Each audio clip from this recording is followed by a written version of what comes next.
What's going on, everyone? Didn't want to make you wait too long. Man, there's a lot of guys in the chat. Good to see everyone, man. Wednesday night. I know everyone had a long day at work. I will not be drinking on this live stream, unfortunately, for all of you, because I get really talkative when I do be drinking. We like to start off every single live stream by asking you guys, what are you drinking, even if it's non-alcoholic? We have some Arizona green tea in our Weapon Genetics mug, and I'm coming from Texas, so where are all of you coming from? What are you drinking? That's what we need to know right now. We need to know where everyone's watching from. See, AK Quality Enforcement is in the chat. Let them know if you're having problems with your AK customer service or whatever. That dude can move mountains and get some things done to get your gun fixed, or at least get the word out about it. Babushka Kid, what's going on, Jacob?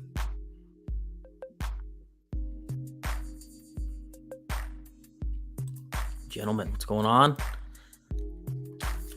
All right, what do we got here? Cleveland, Ohio, South Carolina, Austin, Texas. Awesome, dude.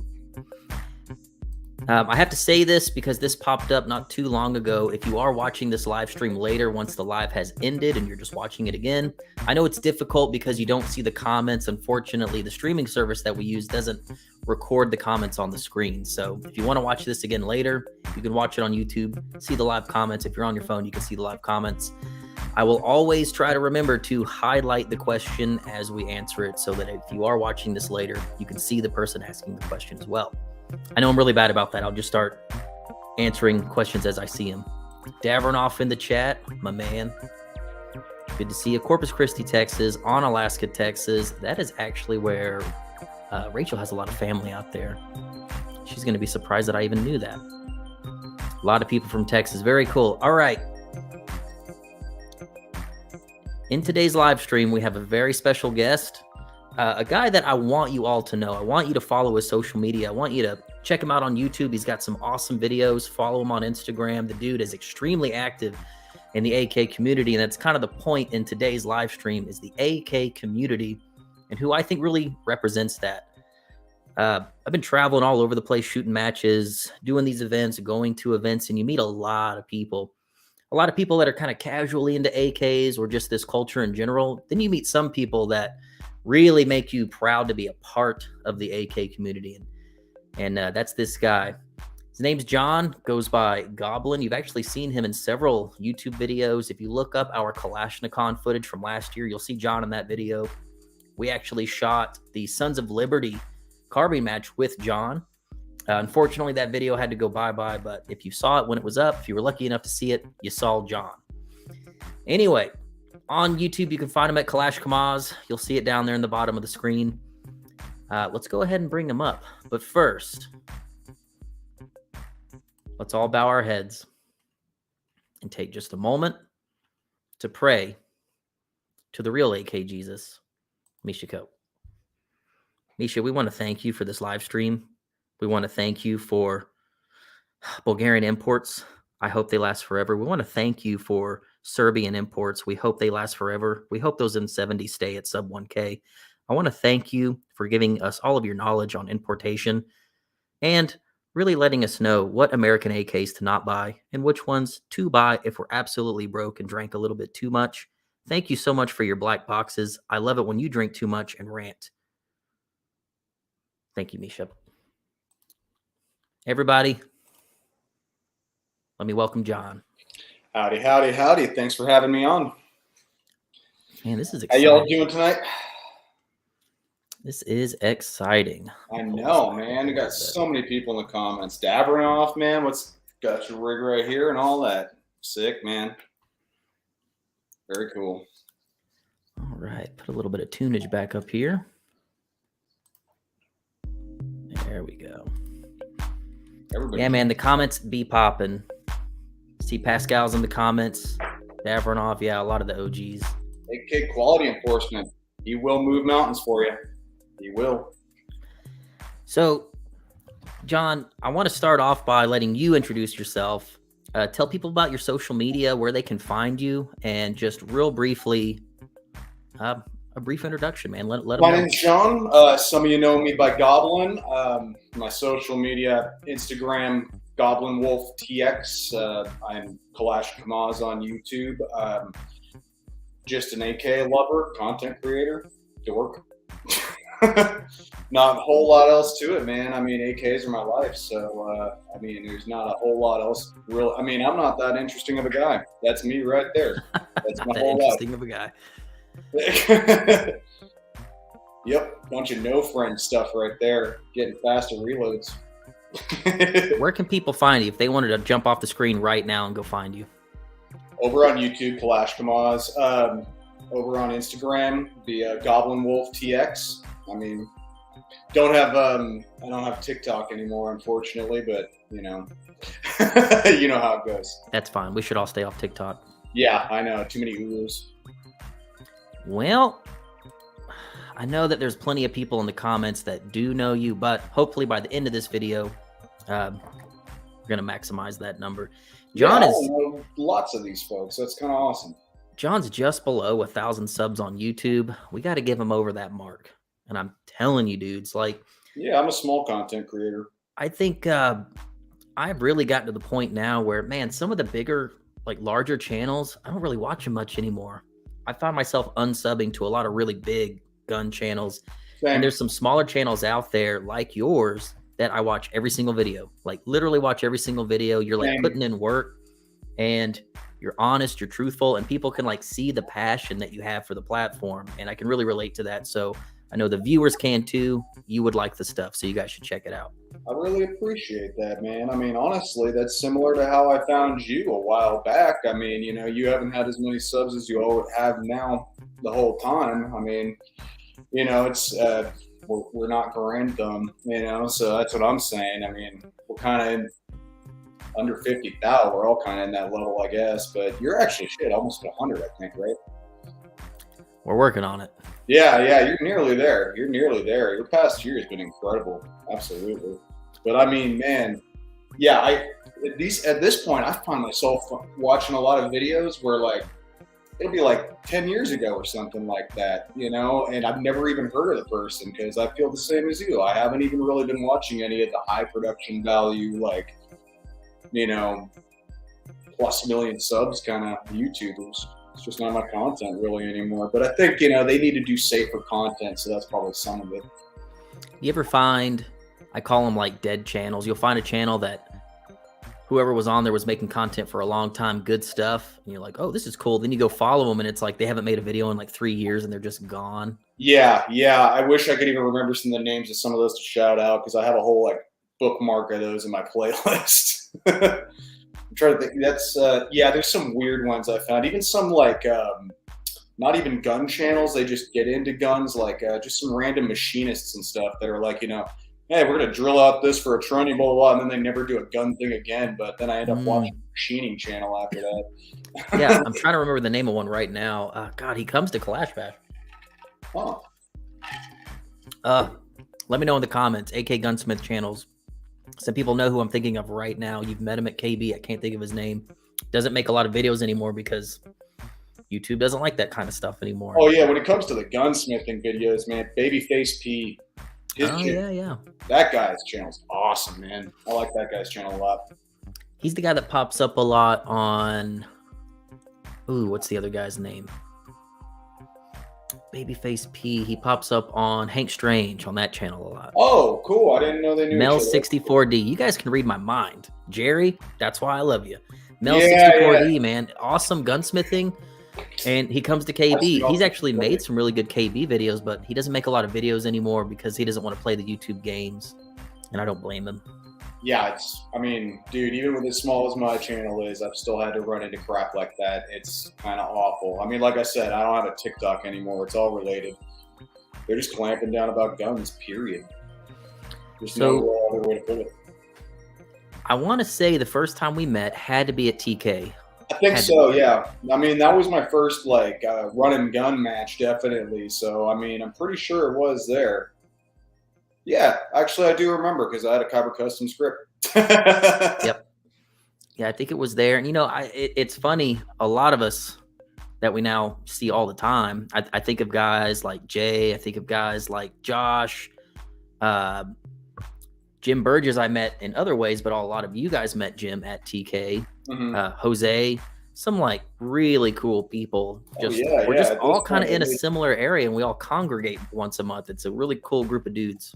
oh, at this point, I think I met some of my best friends at TK now. It's kind of wild. I mean, I'm definitely not the only one. I've talked to other people in the community recently that have kind of had a similar experience where that fire got lit, and it's like all of a sudden their entire friend group changed. It's like holy shit, all my friends are AK dudes now.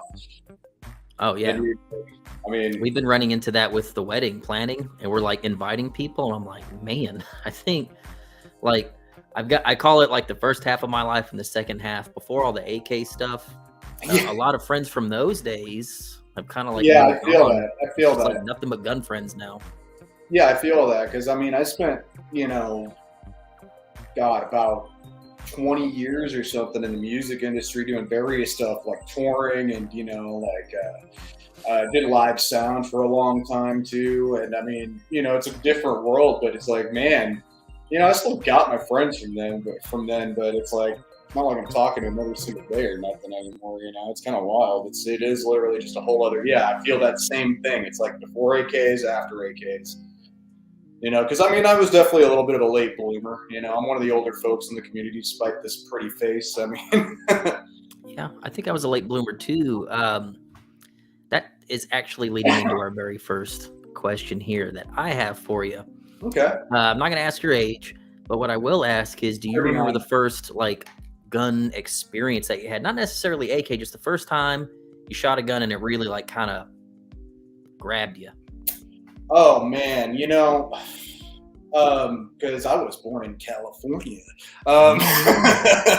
so it's not like we have a whole lot of chances. But like I said, I'm 39, so it hasn't been like that forever. So being a kid, you could go out to a lot of folks in Texas don't know about it's called BLM land, Bureau of Land Management land. And that's it's public land, federally public land that you can go out and shoot on at any time. It's really handy. So somewhere like it's somewhere like California where you could guess a lot of indoor ranges. That's the place a lot of people go shoot. So really, those were my first experiences, and it was always plinking stuff like Glocks and stuff like that. I mean, as much as you could imagine in California, but. Yeah, I could definitely say I never got my first rifle experiences until I moved to Texas, simply because of the laws and all that. And by the time I was even of age to own rifles, so many of them were restricted, and it was like, oh, come on, man. You can get a sweet SKS for $180 back then, but still, the people that had their AKs, that's the AKs that exist now. They're not coming back in, so. Really what it was coming out here and to Texas and, obviously still shooting pistols and whatnot. And then one day I got literally all that happened was one day I was just at the pawn shop, saw a broken AR, and I was like, how much y'all want for that? And they made me a deal on it. And I was like, yeah, I could probably fix this thing, So I brought it home, had a blast just tearing it apart and putting it back together. And then literally, I was at the range every other day, just clinking with the thing, not really doing anything serious. And then I found out about drills. It's like everybody sees that first time they've ever seen drills, because I've never heard of drills, never seen drills or anything like that. And then, I just tried a couple out at the range, and I was like, oh, wow, this is a lot of fun. And then I want to say probably within a month or two, I had actually I bought my first parts kit gun, and it was a HK MC51 parts kit, and you shot that gun. And so, I put my deposit down, got my experience of waiting for it and everything. And when I went to go pick it up, he had an AK sitting there, and I was like, how much you want for that little guy? You know, his little Draco. I know I can't grab it here, obviously, but yeah, a little, you know, his little Draco length that needed a couple things because it was just a square back and everything. And yeah, I asked him like, what is this thing? You know, and he's like, he explained it's like a cobbled together Romanian American. You know, it's just a garage built thing because you know their shop is in the garage. And yeah, I just said, you know, YOLO, grabbed that too. Next day I was at the range. Second I pulled that trigger, I was like, yeah, this is for me. This is for me. This is my gun. You know, it's that first round, you know. So, I mean, it's like combo really of, you know, I had that kind of fire lit just from trying out drills. And then as soon as I shot AKs, I was like, this is what I want to do, man. This is exactly what I want to do. And I just found myself at the range, you know, going I was lucky enough to live next to a range at the time when I got the thing. So I just drive next door after work, go plunk, you know, a couple rounds, come home, eat dinner and all that. And it just became more and more and more. And then one day I was out blasting at at an outdoor range and got kicked out of it for blasting on the pistol range. And, you know, got that experience of going, you know, fuck these people, blah, blah, blah, blah, blah. And, you know, then I found out about shooting clubs that second, never turned back. So then I was at the range every day, just doing drills, man. So I want to say probably about 3-4 months later, I was at TK, but it was actually the owner of my range who actually won. He came in first at Lethal Weapons. Oh, cool. Yeah, he actually hooked me up with he told me to go to TK. And then the other owner of the range, he'd hurt his back, and he's like, hey, man, you ever heard of Kalash Bash? And I was like, no. And he's like, well, hey, I saw you shoot an AK. I mean, you should check this out. I'll give you a deal on the ticket. And I'm like, yeah, I guess you only live once. So that's how it all started. I got the TK ticket, or, you know, he told me about TK, and I bought a Kalash Bash ticket the same day. And then I probably met you, maybe a month or two later. Oh, man. So yeah, it really was not a long thing, you know. I want to say, and that wasn't that long ago. Was that KB 1, 2, like 1920? Something like that. Yeah, it was like 2021 to 2020. I think it was 2020. I feel like I've known you since 2020, so it had to be about it was definitely during the pandemic. So yeah, something like that. Saucy loadout tips, $4.20. Can't imagine why. He says, showing some love for the homie Goblin. Thank you very much. Saucy. Fuck the ATF. So it's funny. So you got your own AK. You bought it for yourself, and it was a parts kit, and that's what really turned you on to it. I remember seeing that gun. I know I've seen it.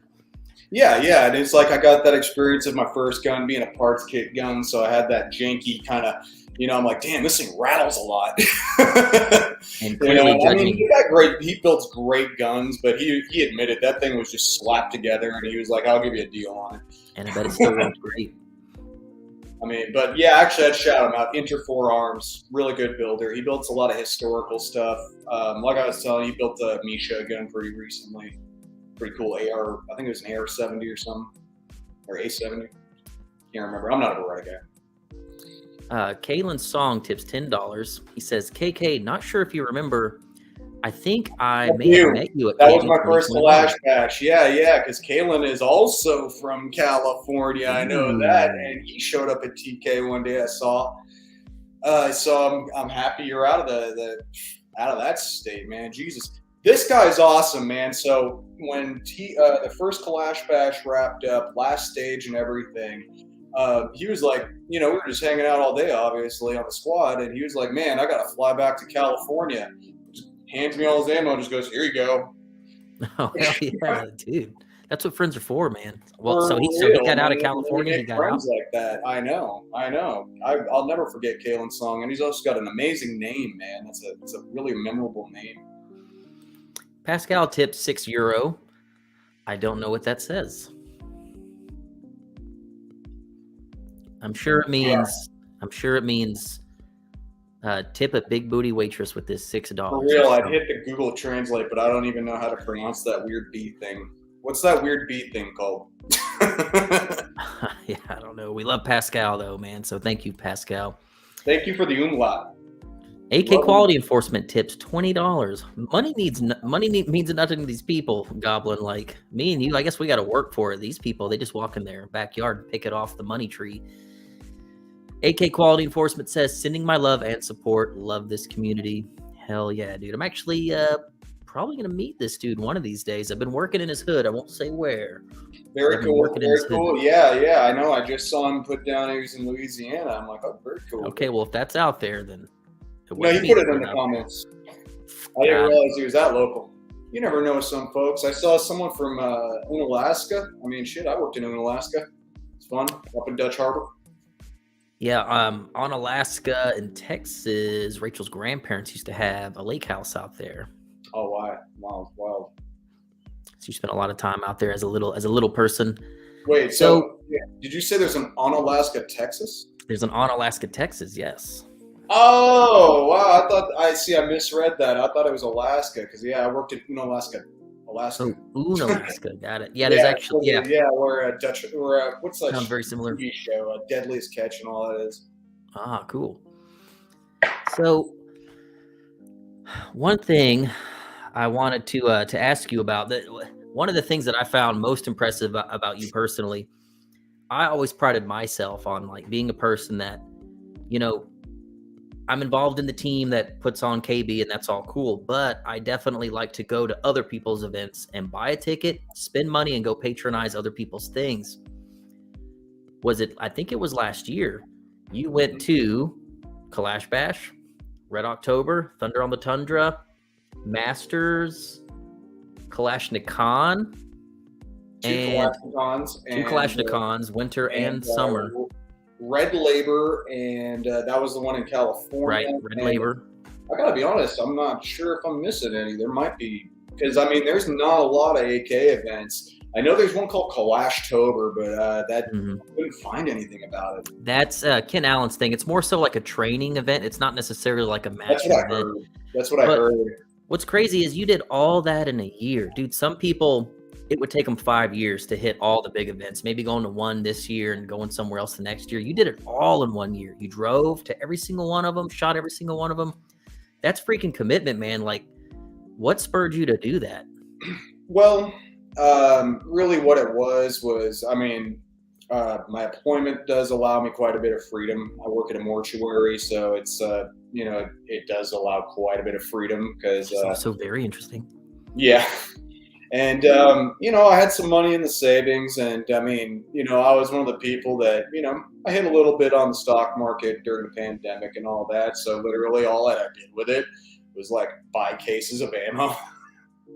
So, I just had thousands of rounds sitting there and, I'm like training all the time, started to do local matches. After doing TK every single month, I got so addicted to it, especially after doing my first Kalashnikon and just getting my ass handed to me. I'd never done a 2-gun match, so I started doing 2-gun matches regularly after that. And then, it's like, just doing all of that in a row. All it really was that I had a little, I'm able to get a little bit of time off from work. I had the ammo sitting here. Luckily the tickets, they announced them at the right times where I was able to afford them because they weren't all at once and everything. So really all it was I was able to get the time off and I was like, just kind of looking at it. And, like I said a couple times already, you only live once, man. And it's like, this is what I want to do. I'll go do it. So it was as simple as that. One came up and I was like, oh, I want to do that. So I signed up for it. And then everybody's all of a sudden going, God damn, you're doing a lot of these out of town matches. And I'm like, I didn't really think about it, actually. Yeah. I knew that October was going to be a wild one, but, I planned that all year. But then after everybody started commenting on it, I'm like, yeah, I should check out some others. And then I found like stuff like Red Labor, which was super interesting to do. Traveling to California of all places to do an AK match. Yeah, you had to like ban your gun to make it legal to bring. Yeah. I won't snitch on the entire match, but I'll just say that I was the idiot that showed up with a very compliant gun and lots of compliant magazines. Not, luckily I was actually able to borrow a Freedom Week mag. If you know about Freedom Week. Yes. X-Tech, right? Yeah. For those of you that don't know, that's there was 2 weeks or something like that where you were allowed to have high capacity magazines in California. So yeah, those magazines are allowed free and clear. But so everybody's got a Freedom Week mag now, but I don't live there anymore, so I didn't know all these things. Senpei Kalash tips $6.90. He says, it looks like it's the Texas crew's turn to hang out with Big Papa Fluffy, AK Quality Enforcement, and I completely agree, man. Big Papa Fluffy is exactly who I was talking about when I said I've been meeting other people that kind of got that fire lit and started doing the same thing, because he's doing the same thing I was, man. Yeah, dude. You know what's wild? We, after Lethal Weapons, we all kind of would talk about like the crowd that came out, and dude, even vendors were telling me this. Like, Lethal Weapons was sick and all. The crowd at KB, and like I say, vendors were telling us, we experienced this. The crowd is very different. It's an extremely unique crowd, a little rowdy, maybe a little rough around the edges, but so freaking dedicated and like eclectic. Nobody looks the same. Everyone's a different age, gender, skin color, shape, size. Everyone is so different and heavily dedicated to it. I totally agree. Big Papa Fluffy is a very good example of that. Like, oh, I know. I saw that guy with the tattoos on his face. I'm like, that's my people, man. I mean, yeah, man. Look, I'm one of them. So, because it's definitely a more diverse crowd. I mean, yeah, you don't see a whole lot of face tattoos in the AR crowd. Keep talking. I'm going to find a picture of Big Papa Fluffy. Yeah, he's an amazing person. If y'all get to meet him in person, he is one of the sweetest people you could possibly meet. This guy hooked my daughter up for her birthday, man. Absolutely hooked her up. Sweet motherfucker. I know where there's a picture of him. I just got to go scroll to it. Love you, Charlie. That's hilarious. Put him in a body bag. Yeah, we'll talk about that. So before we get back to my questions, if you guys have questions for John, now is the time. We're going to take 5 minutes and just answer your questions specifically for John. Yeah, John, if you see one that sticks out, let me know. I'll highlight it and we'll talk. Yeah, I know. All we've been talking about really my travel around, but I do get questions about it.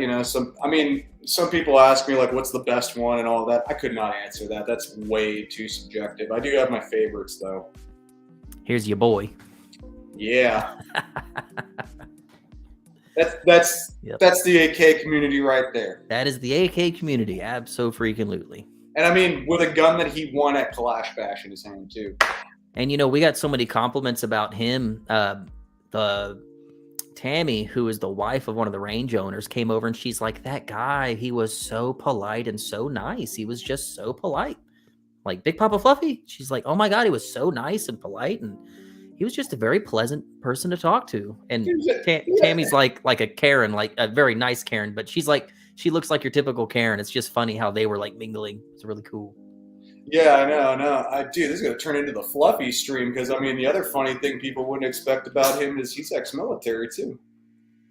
Oh, I didn't know that. Very cool. Yeah, for real. So, yeah, you see all that. You definitely... How many AKs do I own? What are you trying to get me fucking robbed again? Tell us the exact number with serial numbers, please. Exactly. And the addresses of where I bought them. God, I want to say... Dude, you're going to make me count here. I don't know. It's less than 20, more than 15. That's specific.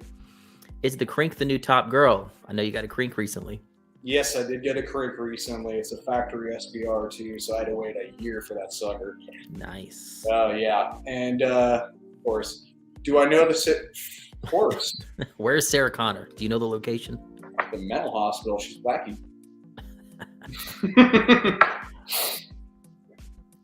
Let's see. How's the GSW doing? Oh, it's doing fantastic. I take it someone wants to hear about that. Yeah, the GSW is doing fantastic. Here's a good question. If you have nothing but FUD ranges, if you only have access to FUD ranges, what is the best way to train for comps like KB? I've never shot competitively, but I want to start. Dry fire. Absolutely. Dry fire, man. If you have only got FUD ranges around you, there is nothing like going to the backyard and just doing dry fire. Because I want to say that more than drills, that is probably what improved my speed more than anything. Because, you're doing constant gun handling, and you just put 10, 15 minutes into that every single day. Kick on a movie, do it, and forget how long you're doing it for. That's what I like to do. I do the same thing. I drag the coffee table out of the living room and just have an open space.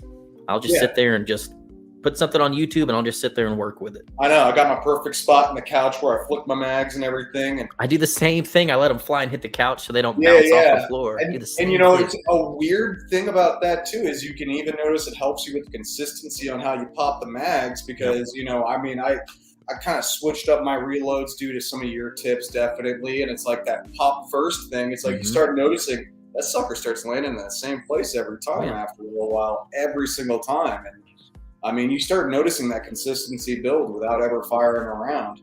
But honestly, even just running around in the backyard like a dork and just getting your sight picture, it really helps. It really does help. And if you can find a local match, John and I drive hours to shoot tiny little matches once a month. That tiny little match gives you a ton of practice. Yeah, even if it's IDPA, it don't matter. A lot of those IDPA matches will let you shoot a rifle at them too. So, they just won't let you hit the steel. Jersey Mike's or Jimmy John's, go. Jersey Mike's. Agreed. What? Defuke up, Clayco. I finally made it live again. Turn around. All right, AK Johnny. Cool. Let's see. How's the PSA AK-74 holding up? Wow, man. Yeah, actually, it's people are more interested in that than any other gun I own. I swear to God. Dude, PSA AK content is so hot. Everyone wants to know what's going on over there. Yeah, seriously. I know. Because, obviously, outside of AKs, we both got quite a few guns and all that. All my guns, that's the one everybody asks about all the time. It's holding up really well. I really abused the living shit out of it because that was the one that I shot all through October, all the way up through. Actually, no, I did not do Winter Kalashnikov with that. So yeah, I dumped everything from that October, and it was most of them matches. So between training and those matches, man, that thing had. At this point, since I got it, I'm rambling a little bit. So I got that thing back the day before I left for Thunder on the Tundra, which was October 1st last year. And it now has about in the neighborhood of like 5,000-6,000 rounds on it because all those matches and training and everything. I've seen it. Yeah. And so the first one shit the bed after 2,000. New one's holding solid. I know everyone's interested in that. So yeah, I could say it's holding solid. I can't complain about it. It's a good gun. Private Cambo was asked a couple times. LPVO on Crink? I see nothing wrong with it if LPVOs are your jam. Do it. Not my jam. I can't get used to them. Yeah, I'm not a big fan. Certainly not on AK. It's so hard to get like good eye relief and the proper cheek weld. I've tried it so many times, and I just always go back to a red dot. Worst case, a magnifier. Albeit I've never been able to try something as pimp as like an L-cam, but not my jam, honestly. But honestly, if you like LPVOs, go for it. I'm about ridiculous. Let's see. Plus, at local matches, it's not like a lot of people shoot LPVOs at local matches. 8-inch barrel, you're not really, it's not changing anything. Without getting too down into the weeds. Jonathan Picone. This is also a dude that you should all follow on YouTube for sure. Okay. John, when this war in Ukraine winds down, do you think it will open the door for more or new AKs and or AK parts kits, etc.? It's hard to tell. It's hard to tell because it's entirely possible. But I think, pretty much everybody knows they're going to want to, people are going to want to keep them AKs. And, it's not like, I'm sure there's probably going to be some parts kits coming out of there. There's definitely going to be some parts. Through crime, definitely. Legitimate ways, I don't think we should expect that. Yeah, exactly. And without snitching on anybody, stuff still comes out of Russia. So we'll get something. It's just we can't tell who. Somebody will bring something in, though. I guarantee it. Big Papa Fluffy asks, Goblin, what are you using at Kalashnikon, if you're Probably willing to tell us? Probably a 223 Sega. Just got a 223 Sega. I actually sold my KP9 and bought a 223 Sega. You're just gonna do one gun both days? Probably gonna. I always bring a few guns, so I don't know, man. I might bring the Baril. Be fun. I don't know. Oh yeah, you got a Baril. That thing's dope. Yeah, they are. They very much are. Let's It was see. ready to shoot the mini Baril, but that's going to be a while because that's with Daniel. Let's see what we got here.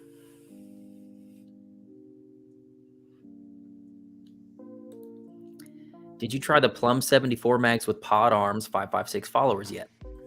I have not. I actually have not tried 74 or any of the pod arm stuff, to tell you the truth. You have more experience with that than me. I haven't. I've got a bunch of the old Rob Arms followers, so I didn't really pursue the pod arm stuff because I already had followers. Mm-hmm. I would love to try one. I mean, if they're anything like the originals, the problem, I've had people send me like printed followers and they would always break. The old pod arm stuff is injection molded, so they survive, just like, you know, real.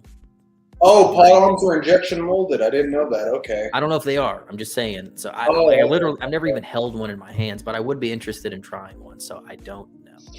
Yeah, because my other buddy John, that's out here in the comments, he's the one that made that 3D printed mag that I shot the other day at TK, and he just handed me today a 3D printed mag with a 3D printed follower. So we'll see how it runs. Jason Voorhees versus Mike Myers. Ooh, I mean, not really a question. That's just awesome. I mean, everyone knows I'm a horror fan, so yeah, that's cool. Well, who do you think? He's commenting on my stuff all the time. That just sounds like a good time. Okay. It'd be fun to see, but we don't know who would win, huh? Yeah, seriously. If you're saying versus, I mean, dude, that's like a tie kind of thing. Because, I mean, really, Freddy versus Jason, like, nobody should have won that. I don't know. We'll get into the weeds with horror, man. Robert says, do you have a PAR-1, pump action AK? I know you don't. I do not. Robert was actually the one that helped me borrow the one that I used in a video. That's I probably why remember that. That was a long time ago, too, huh? Yeah, one of the funnest videos I ever made. That was so much fun. Yeah, I've seen a couple of them on YouTube, and they look bizarre.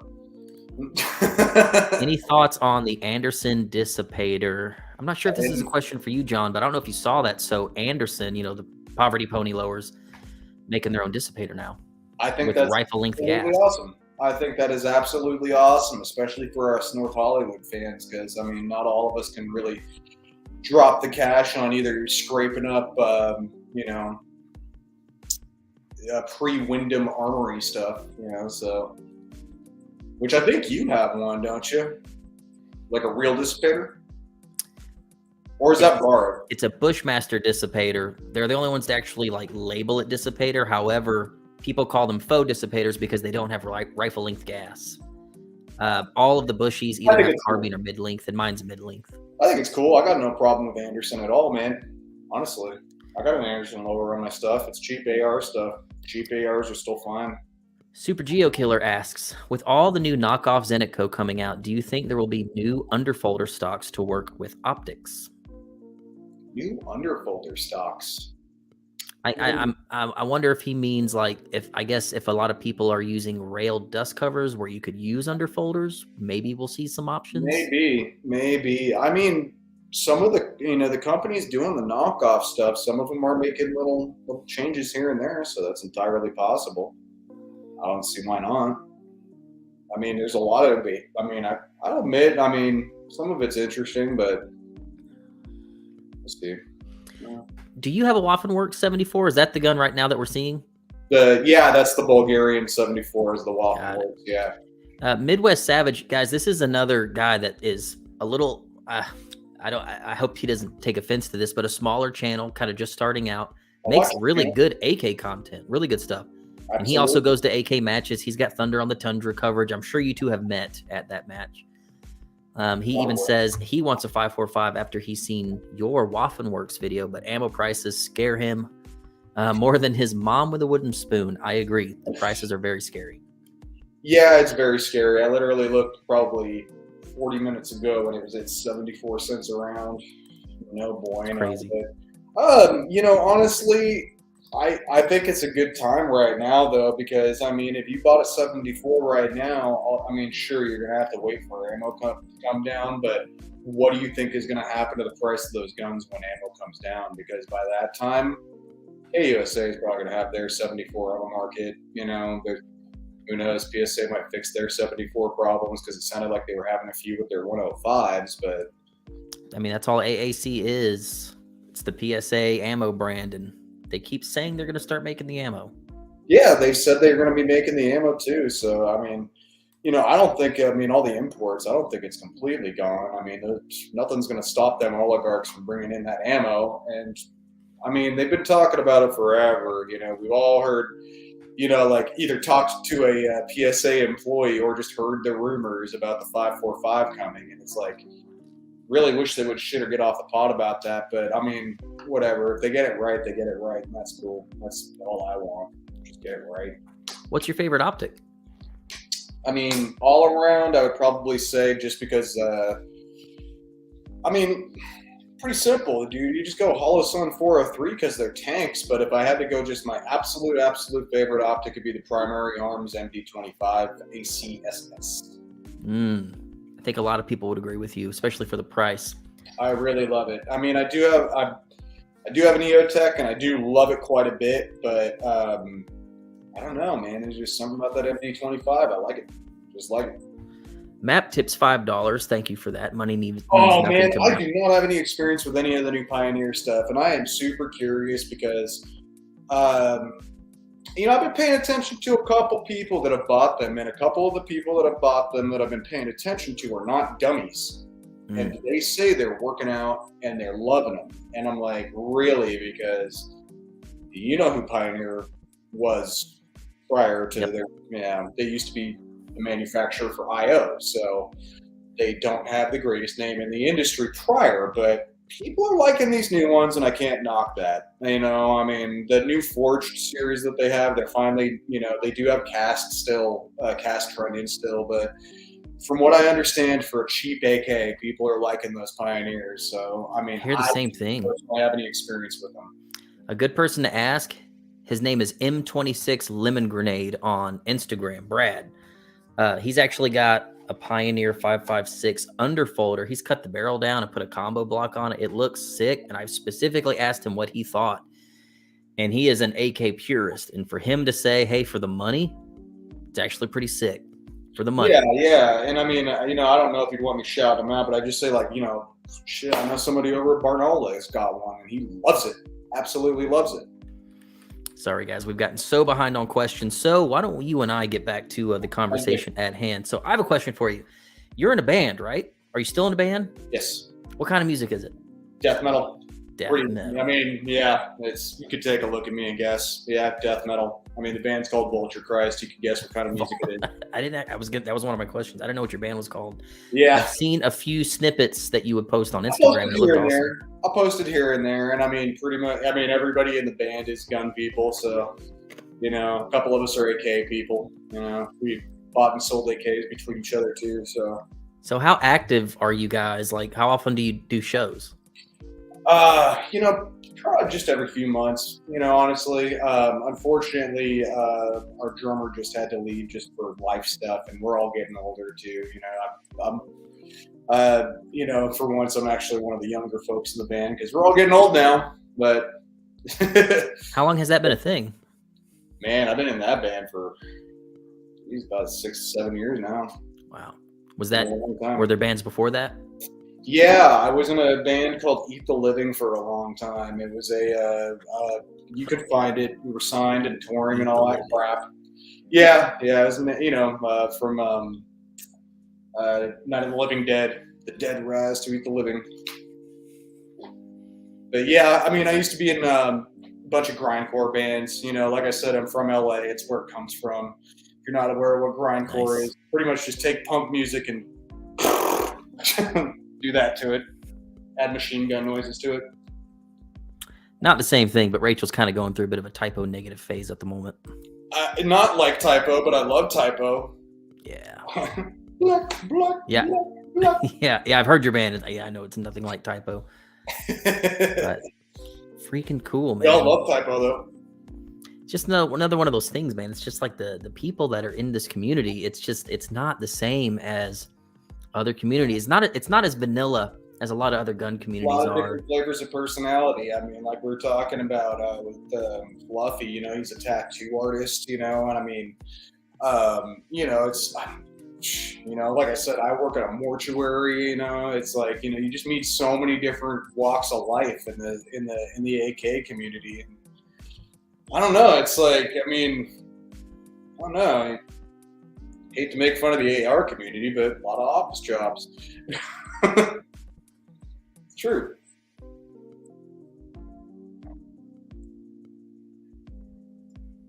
I'm sorry, these comments are hilarious. Be a good Oh, ditch man. gun. Listen to Jerry about ditch guns. He knows. So on that topic, one of my questions was the AK culture. To me, it's still a subculture. It's becoming mainstream, but I still think it's a bit of a subculture. I'd agree with that. I thought you were in it way longer, but after we talked about it before, you were kind of a late bloomer getting into it, as was I. Like 2016 was when I dived into it fully. Yeah, deep and I in my wasn't 20s. probably much longer after that when I actually got an AK. So what would you say, since I'm sure you've experienced all different groups of people in the gun world, what is your favorite part about the AK community in general? Well, number one, I mean, you can't really beat the friendliness. I mean, it's like everybody is immediately family, and I don't know if it has anything to do with that subculture kind of view, but It's like juggalos. yeah, it's very much like Juggalos. Like Leftover Crack Fans, if anyone knows that band. Yeah. Yeah, it's very much like that, like Star Wars fans. Yeah,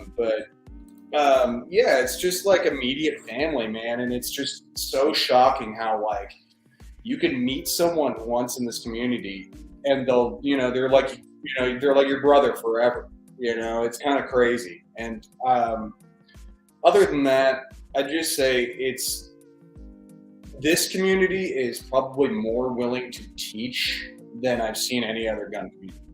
Everybody is so open to questions. To me, it's like the one thing I really do love about the AK community is it seems like there's no stupid questions unless, I don't know, you're talking, I don't know, some people don't like Zastavas because they got soft metal.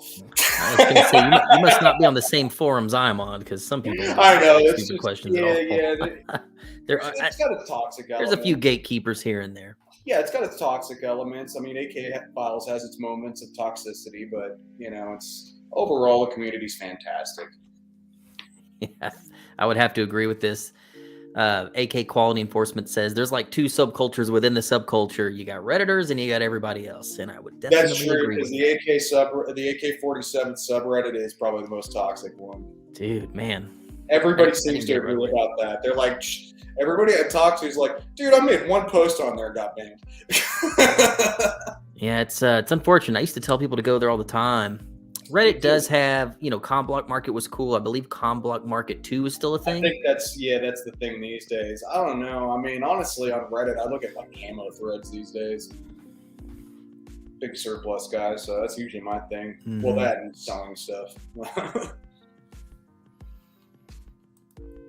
They are very stubborn as well. Head in sand, depending on what company. I could agree with that. Like we were just saying, I made the joke about Zastavas. Yeah, you still hear that to this day about them having soft metal. That was years ago at this point.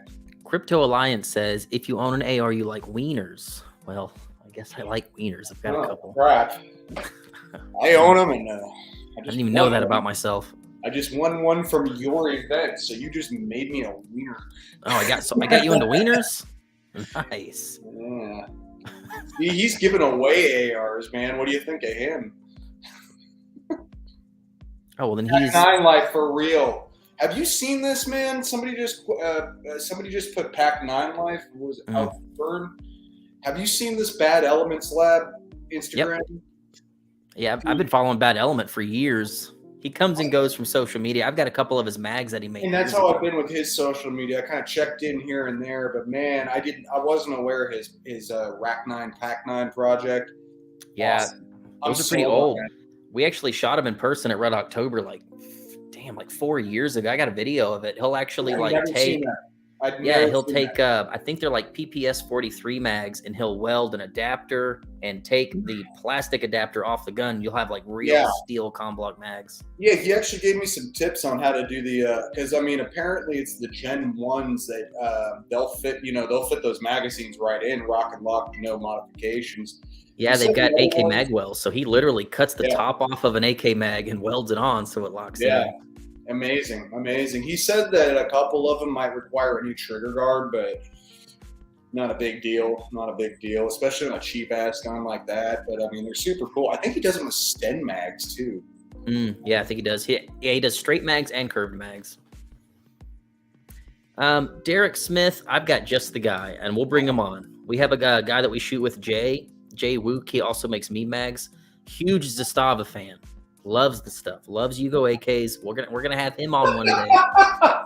He can tell us why they are so awesome and why they don't deserve the hate. Yeah, him, Zach, and Josh, the biggest Zastava fans. Those guys have like 4 of them, like crazy. Yeah, they simp hard for the Yugo stuff, for real. But yeah, I agree. The hate should stop. So we're gonna get some Zastava lovers on one day. We'll just have a big Zastava love fest. We'll just talk about it for 2 hours.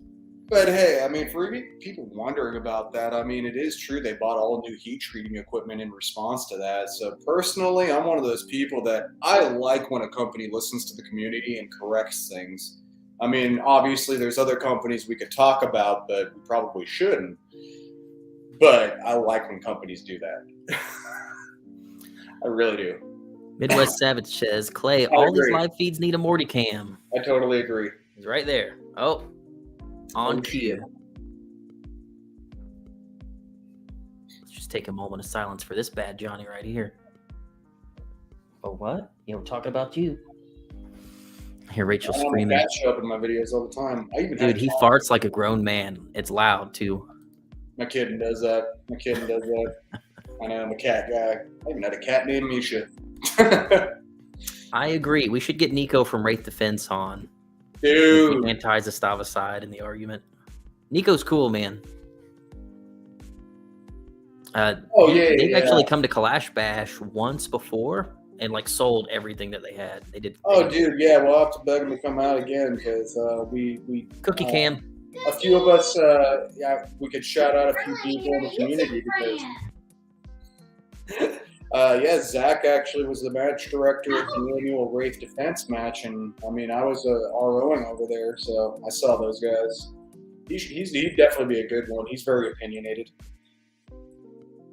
My man literally has a cookie, and he's not going to eat it. Morty, come on. There you go. There you go. There you go. All it took. He doesn't like people to watch him eat. You just got to watch him a little bit. Little self-conscious. Here's Rachel screaming from the living room. All right, let me go back to my notes here. We've been too nice in the comments section. Bulgarian? What the fuck? Russian is the best Bulgarian. Oh, I'm sorry, I misread that. I was like, what the hell? Still got over 120 of you people watching. That's greatly appreciated. By the way, it takes 2 seconds to hop off the live and go give Kalash Kamaz a subscribe right now. Go do it and come right back. My man has an awesome YouTube channel. We've actually been watching it here a little bit here and there. A little bit here and there. So, question. Let's see.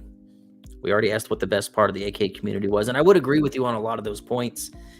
If you steer clear of the gatekeepers in certain forums, you will find that it is the most welcoming, most helpful, most tight-knit group of people in the gun world that I've ever been around. So I would definitely agree with you there. This is a question I wrote down, and I don't think you probably feel the same way about it that I do, but I wanted to ask, you've been in the AK community now for several years, and this is something I've actually heard from people that have been in it for like 20 years. It's something they don't like. A lot of the old timers in this hobby kind of resent the fact that so many people are getting into AKs. They say it's driving the price up, which is honestly true. Driving the price up, it's drying up aftermarket stuff. Magazines are disappearing, ammo's disappearing, parts kits are all but gone because of the huge boom of people getting into it. So, do you think it's better or worse that AKs are getting so popular and there are so many people going into it, knowing that it makes availability on stuff more difficult and makes everything a bit more expensive? It's in some respects, I mean, it's not good for surplus parts kits, obviously. It's definitely not. I mean, right now, I'd say right this second is a really good time to be into AKs because, I mean, we're getting all these crazy parts kit drops, I mean, we saw them, it started with probably them North Korean kits and, I mean, we even saw a bunch of Russian kits drop not too long ago too. So not good for that, for the prices of those. But right now is a good time to be into AKs. But I understand what they're worried about. But if you ask me, we do have American manufacturers trying. I mean, imports invariably one day they're going to go away. It will happen. They're not going to last forever. We don't even have to get into politics about that. It's just not going to happen forever. So, if you ask me, everybody being into AKs, I mean, all it's going to do is people like AK Quality Enforcement, unbanned on Kalashnikov USA. People like him that are actually putting a spotlight on things. Stuff like that helps. Very clearly, it helps. And I mean, yeah, I get the qualm with so many people being into AKs these days, but I think it's a great thing because, I mean, also, like you've said in the past, that you run an event yourself. It's like, you don't want to compete with someone like Red October or something like that. You only want more events, and I think we all want that, so you don't get more events without more shooters. So, Yep. I'd say, yeah, that's a good way to put it. It's a two-edged sword. Yeah, it's kind of like a catch-22. I definitely am I'd lean on the side of, hey, the more the merrier. The AK, there's a lot of them to go around. The stuff the reason a lot of people don't like, and the main reason I hear, for the longest time, AKs were kind of the redheaded stepchild of the gun world, so they were cheap. Block stuff in general was cheap. Bakelite mags were everywhere. The ammo was super cheap. It was just a very cheap hobby to get into, especially for those that got into it early. Yeah. The AK world's kind of like Bitcoin. If you got into it early, it was a really cool thing to be into because it was so cheap. But now that the cat's out of the bag, it's, to me, next to the AR, the AK is freaking climbing, getting so popular. We have more aftermarket support than we ever have. So to say that it's making the AK community worse, which a lot of people say, I think a lot of people resent the fact that it's like brand new people. They go buy a PSA GF3 and they hop on the forums and they start posting all the pictures and they're like, gosh, I want the old days. I want to get in a time machine and go back to when it was just AK files and we lived in the shadows. I think the alternative is better. I think now is better. I think if you're willing to search, you can still find the old cool stuff that was available. It's a bit harder to find. But at the end of the day, man, the more the merrier. Yeah. And I mean, realistically, we've reached a point too with AKs where, I mean, they're not ARs. They don't just shit them out of a CNC machine and, it's good to go. It takes more work and they kind of should be expensive. So, I mean, if anything, again, I think it's a good time right now because, I mean, you're actually even getting a pretty good deal on a lot of AKs. I mean, you got Arsenal and everything, yeah, but I mean, dude, the bang for the buck you're getting out of a WBP these days is insane. I mean, like you said, I own Upper Reel, and that's in my opinion, for a new manufactured, new non-surplus AK, that's the nicest one you can get on the market right now, period. Nicest build quality at least, and I mean, certainly probably in the accuracy department too. WBP, man. I mean, it used to be the other half of FP, so you're getting a very, very quality rifle out of that. AK Quality Enforcement says, man, I don't know. We're getting innovation and support, and I think that's probably the best byproduct for the AKs being so hot right now. Like 100%. without interest, who's going to spend money on 100%. aftermarket if no one's going to buy the stuff? Like Yeah, the the points wider slip my that mind. Yeah. customer base gets, the more cool shit we're going to see come out. Otherwise, who's going to spend the money to innovate? Nobody. Yeah, and I was just going to say the point slipped my mind to mention that the amount of innovation we're getting right now in the AK world is pretty interesting because, I mean, you know, it's like famously they have a higher body count than any weapons platform, and only now we're getting things like certain optics rails and all that. I think that's fantastic, and it's interesting as hell that it took this long, but it's a great thing. And I mean, it's weird that people don't recognize that sometimes, but I mean, dude, look what JMax got going on. You don't see nothing like that out of any other company. So, you know, Yeah. it's not even just the actual parts themselves. You know, we got Davrinoff in the comments here. You know, you ain't seeing rigs like that in the AR community. You ain't seeing rigs like that at your falling steel match full of 1911s. So true, man. Even the gear, I didn't even think about that, but like just the gear that sprung out of people really getting down on AKs, Davrinoff's a great example of that. Yeah, and I mean, a lot of it's all recent. I mean, a lot of it's very recent. And I mean, another really great example of that, Kodavac. You know, those loaders have been around for a little bit, but now they're becoming very common. And I mean, you still find quite a few people that aren't aware of them. And that's a great thing because, I mean, it's, you know, you get to actually share these products with people and everything. And I mean, the other bonus about this is, these people come out to the events, you know, these manufacturers come out to the events and talk to everybody. And it's not like some faceless, you know, Ford Motor Company of guns or something like that. Like, you know, these people are here in the community with us, you know, some of them are our friends. And that's a fantastic thing because, I mean, you get direct feedback with them a lot of the times, you know, you can just talk to them. So true, man. The more people that get into AKs, the more companies are going to get into making the stuff, and the more times they're going to go to these events and like meet you people. Like, I know if I've invested my entire life savings making some whiz bang thing for an AK because I really think it'll make it better. I mean, it feels good as a vendor to go to an event and have 30, 40 people waiting at your booth in regards to a couple of people that might have heard about you. It really reassures them that, hey, you know what, we're onto something. People are interested in the platform. They want innovation. They want better optic mounting solutions. They want better ways to mount lasers that hold zero. They want more furniture options. They want more magazine options. And they want to suppress their guns. They want to suppress their AKs. That's hard to do. It's not all of these things, all of those weird solutions, optic mounting, suppressor mounting. It's the best of times. You can suppress any AK you want and put an optic on any AK you want now. And that has not always been the case. And it's because they are so popular. And, you know, another great example of what we were just talking about, Dead Air. You know, I mean, suppressor company, and then all of a sudden they come out with the Wolverine. That's an AK suppressor. Yes. You know, never would have got that, you know? Seriously, literally specifically made for the concentricity problems. You know, I mean, that's amazing. That's just amazing. And again, you know, another person that's in the community too. I mean, Mike Pappas is not a faceless person, you know, he's out in the community. People know him and love him. Big AK guy. Big AK guy. So someone in the comments was talking about Strela. Strela. I do love Strela. I know you like Strela. And you've actually got some of the Ukrainian furniture sets, don't you? Yes. Yeah. Crook and Strela. There's also ME. I don't have a ton of their stuff either, but that's been kind of my, you know, we're not getting Zenico anymore. It's just not going to happen. Probably never again, realistically. And I mean, anybody that actually owns the stuff,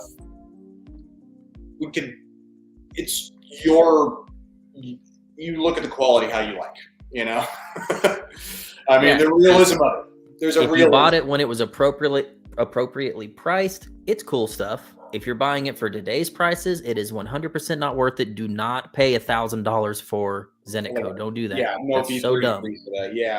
Yeah. I mean, you can still take the risk and try to buy it too if you really want to. They'll still try to ship it out, but it might not get to you. But I was looking around for some other options, and I mean, stumbling across stuff like Crook and Strela, and I mean, also it is from the other side of the water, so a lot of people like that. But I mean, just outside of that, the quality of the stuff is out of control, man. It is out of control. It's just, it's definitely a lot more heavy duty than Zeneca, so that's kind of why I've fallen down the whole, just going with Ukrainian parts because they're awesome. They're awesome, and I do, that's another thing, man. We got all these companies that are now knocking off Zeneca too, and it's like, I mean, that's fine, but the reason I think that's a positive thing is it's only going to drive innovation because people aren't going to buy the same rail from fucking 4 different companies. Yeah, and can you blame certain people? I mean, it's a byproduct of living in America. It's a capitalistic society. If there's a way to make money and people are willing to spend that money to make that money, you can do it. Right. But I know there's a lot of Zenit clones right now, and I don't blame any of them for doing it, honestly. Yeah, I really don't. I mean, even the Molotov rail is fairly similar to a Zenit Co. And I mean, honestly, if I was going to buy any of these American rails, I mean, it's not a nepotism thing with being friends. That's the one I would buy. Literally. I mean, number one, he announced it before anybody, but number two, it's also got actual different features. Dude, the rear-mounted M-lock. That's what I've always wanted. Yeah, it's pretty cool, and it's cheap. It's really cheap. Very cheap to buy. Cheap. I know a lot of people have been talking about the Alpha setup from Midwest. Never in my wildest dreams that I think Midwest would do something like that. I could see it in this planet. I like the rail. I wasn't a big fan of the stock personally, but I like the rail. But I mean, to me, out of all the Alpha clone knockoffs, I think my favorite one is probably the PSA one. Doesn't even look all that much like a Zeneca, so I think that's why I like it. But yeah, Bar Wars is making theirs looks pretty close. It's the one KUSA is basically rebranding. But it's all Bar Wars. Yeah. It's from Turkey. That looked pretty close.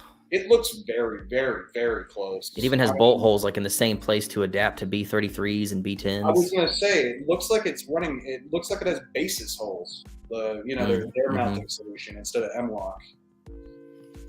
Yeah, I know a lot of people are really hip to the Sure Shot. Shot stuff. That's just kind of fact. It's a very, very, very well manufactured product. I mean, not a lot of people. I mean, I'm not trying to talk shit, but look, Zeneca's got a Hong Kong holdings company. Not everything they make is made in Russia. That's just true. So, John, we're going to get off topic a little bit here. Love it. I've been saving this question. This question actually comes up a lot in our streams. You watch a lot of the streams, so you've definitely heard this before. But this is the time in the stream where we talk about a very important topic. Waffle what? Waffle stomp. Waffle what? Waffle stomp. So, John, I have to ask. You wipe your butt sitting down, or do you stand up? I stand up. Are you joking? Nah. You stand up? Not a full stand. It's more like a Hey, squat. Joe. It's more like We got another one. I guess I'm kind of like a halfy, like a 50-50. More like on the way up. It's a convenience thing. John wipes his ass standing up. We're not friends anymore. Sorry, John. Yeah, it's more about who pees sitting up or sitting down. I'm not offended. I bet quite a few. It's shocking how many stand-up wipers there are, but see, to me, the optimal is the squat. You learn more and more about the people you thought you knew every day, John. Hey, as long as you're not doing the stand at attention stand when you're wiping your ass, you're okay. You got to be hovering. Senpai Kalash says, hovering, you're disgusting. He says, sitting, standing, I do that laying down. On your back too, huh?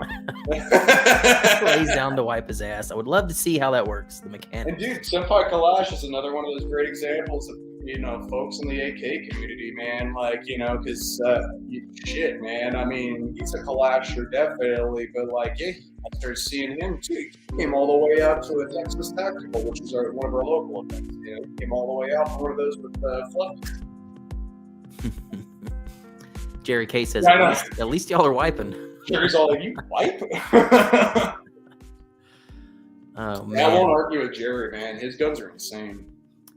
Derek Smith says, lay on stomach, wipe. Serious.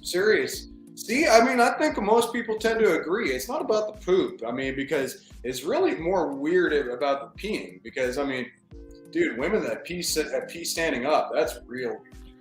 I don't know, John. It's pretty cool. I gotta Pretty cool. say, I'm still, I guess, I'm just not sure how the math checks out. You poop, you stand, it all gets squeezed together, and then you wipe? How does that work? No. That's what I was saying. You got to do like a half squat, man. Because, I mean, you know, it's an efficiency thing. That way you can get it on the way up and all in one shot. So you're standing there like a ballerina dancer wiping your ass? That's like the key move? Yeah. I mean, Okay. you got to drill it. It doesn't just come naturally. What? That's been waffle stopping. So we're just gonna move on here. I had to ask John because I don't know if I can let you in. Rachel has a strict rule that we can't even let people in the house that wipe their ass standing up. My dad's not allowed in my house if it tells you anything. Interesting. My dad stands up, locks his knees, full stand, and wipes his ass. See, that's what I'm talking about. You can't do the full stand at attention because then you're doing what you said and you're smashing shit. Yeah. That's gross. You're making hot dog mush. Yeah. That's exactly what's happening. Next question, John. This is a very normal question that we ask everyone, but what's your favorite crime? Gun running. Okay. Well, you don't have to wait for that one. Are you kidding me? That's the best crime. Gun running. Very Well, cool. it gets us all our guns, doesn't it? How many people in them comments literally bought Zeneco from Zeneco? Come on, seriously. We all know some of that came through Kazakhstan. I bought mine from a little Asian dude. I don't know how he got it. Oh, I know. got Was it. he still drunk at the time? I'm sure he was. Yeah, I know. Speaking of crimes, that guy's a walking fucking crime. You need to get him on the stream. Oh, dude. You know, he used to do the Mead Field Rants lives, and they were so much fun, and they just don't do them anymore. But, man, they were fun. Yeah, speaking of somebody that might not be able to say much.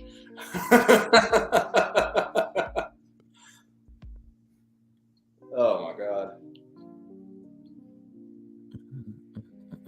Well, I want to get into a story, John, and I think you knew this story was coming. Yeah, I know a couple stories were coming. Let's go ahead and hold your questions because this is interesting. We'll get back into the questions in a second. Still 130 you guys watching. That's awesome. So, last year, the same year that you literally drove and shot every single major AK match and event, you did them all. I believe it was right after Red October, which we shot with you, hung out with you a lot there in Vegas. Mm-hmm. After a full year of running and gunning, I would like for you to tell us what happened when you got home from the very last AK event of the year. Well, I got home to Texas and I pulled in my driveway. I grabbed my guns out of the car and brought them inside, took a nap, and then I woke up, took a shower, got dressed, put my concealed carry on and everything. Walked outside to take a look at all the gear that was still in there because, you know, if anybody's seen my gear, I usually roll with some pretty big Pelican cases. So I'm like, well, I'm going to get that Pelican case first. And that thing was all full of like ammo and, you know, it was heavy. So I put my concealed carry down for a second, you know, just to make it less awkward to pick up.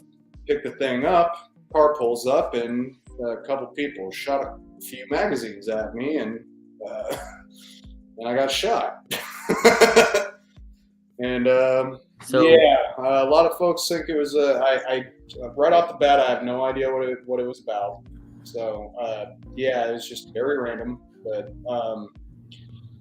yeah, I unfortunately, yeah, I got hit in the hip.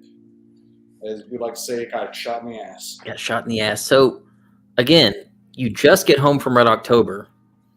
You still needed to unload all the gear out of your car, and you just sat your concealed carry down and walk outside, and two dudes literally start unloading on you.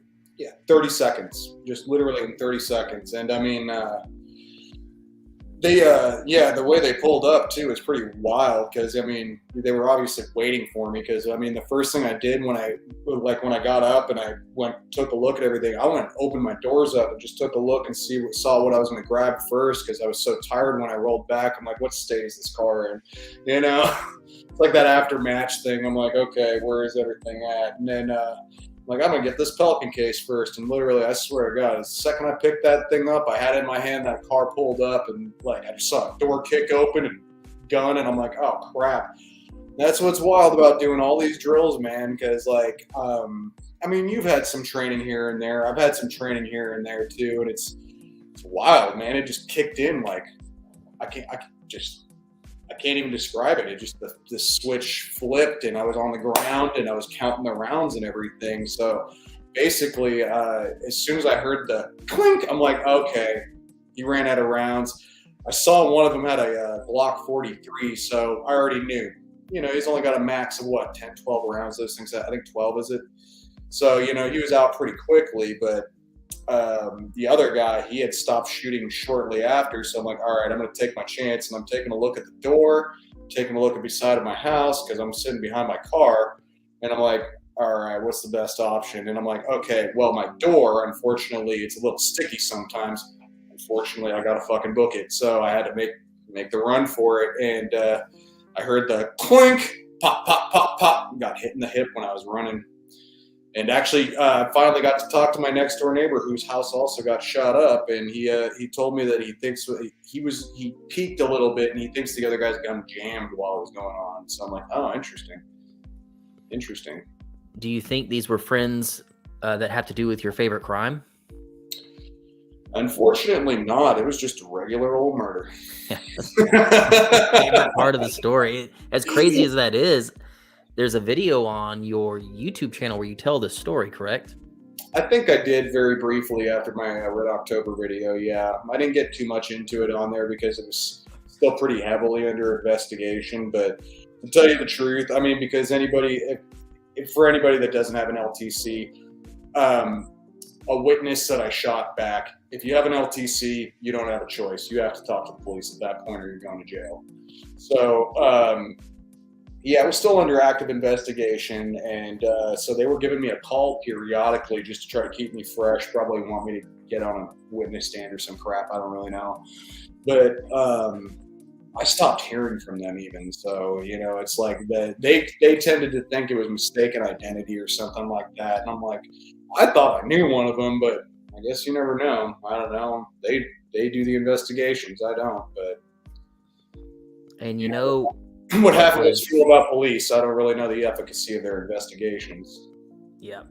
So without getting too much into your personal life, I know that was a big deal, and it's literally displaced you from your home ever since. It definitely displaced me from my home because, I mean, unfortunately, it got shot up to the point where I can't even shower there because I got my tub even. So, you know, it's perforated to the point I got to do some major renovation. And obviously, because of the, you know, ambiguity of who the hell did it, you know, I'm obviously not going to stay there because that would be stupidity.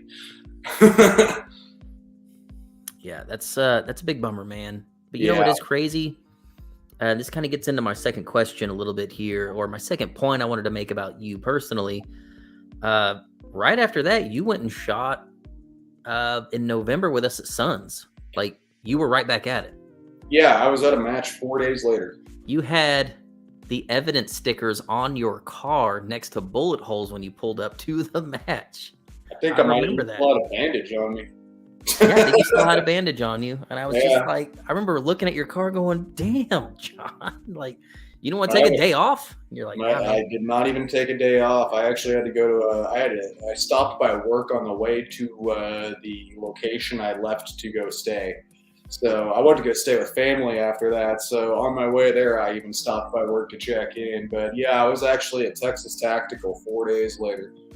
So, and I mean, honestly, a lot of it has to do with this community. I just didn't really want to let that stop. You know, like why would I let that stop me? So, you know, even though I probably should have been taking it easy, I'm like, fuck all that, dude. You can walk a match. You know, for anybody that does Texas Tacticals, our boy Tosh, he's like, fucking 1,000 years old, still doing matches, and he's Yeah. totally an inspiration. There's a lot of old timers that just hobble through a stage and they just do it. It's fun. And they love it. Yeah. They absolutely love it. Yeah. So the point I wanted to make with all that, I do appreciate you letting us into your personal life a little bit. I won't ask you to go any deeper, but what I've always noticed is I heard about that and the fact that you went right to a match right after that. I've literally been to the same competition where like you've been DQ'd. We both had issues like at Masters where we got our PP slapped. Like I, in that situation, have been pretty salty. I've like literally been around you where your freaking house gets shot up. You got shot in the hip. You're still out there with a great attitude doing your thing. I've literally been right next to you when you got DQ'd, which you kind of DQ'd yourself. You probably shouldn't have said anything. At Suns? Yeah. And you're literally just like, yourself. yeah, you're literally just like, oh man, I probably shouldn't have said anything, but it happens. And I'm like, dude, I'd have been so mad. It's I've honesty, always, man. I've always seen you in such a good mood, like through thick and thin, and you've had some bad stuff happen to you, and here you are, you can't even go back to your own house, and you're still using the AK community to like just to feel good. And I'm not saying that's the only thing that you're doing, but I've always thought it was just so cool that you've always had a freaking good attitude about this. And I know, you know, we've all got personal shit that happens in our lives, and you know, spousal issues, kids, jobs, we've all got stuff, and I'm sure you've got your fair share just like we do.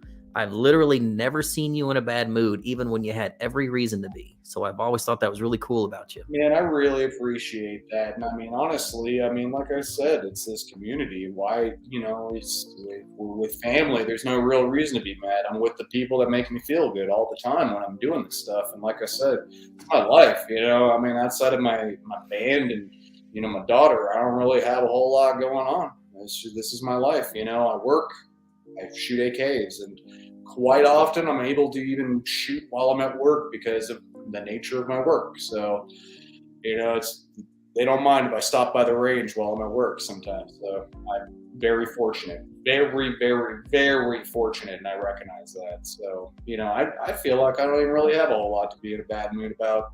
I'm alive. I got 4 magazines dropped at me, and I'm alive.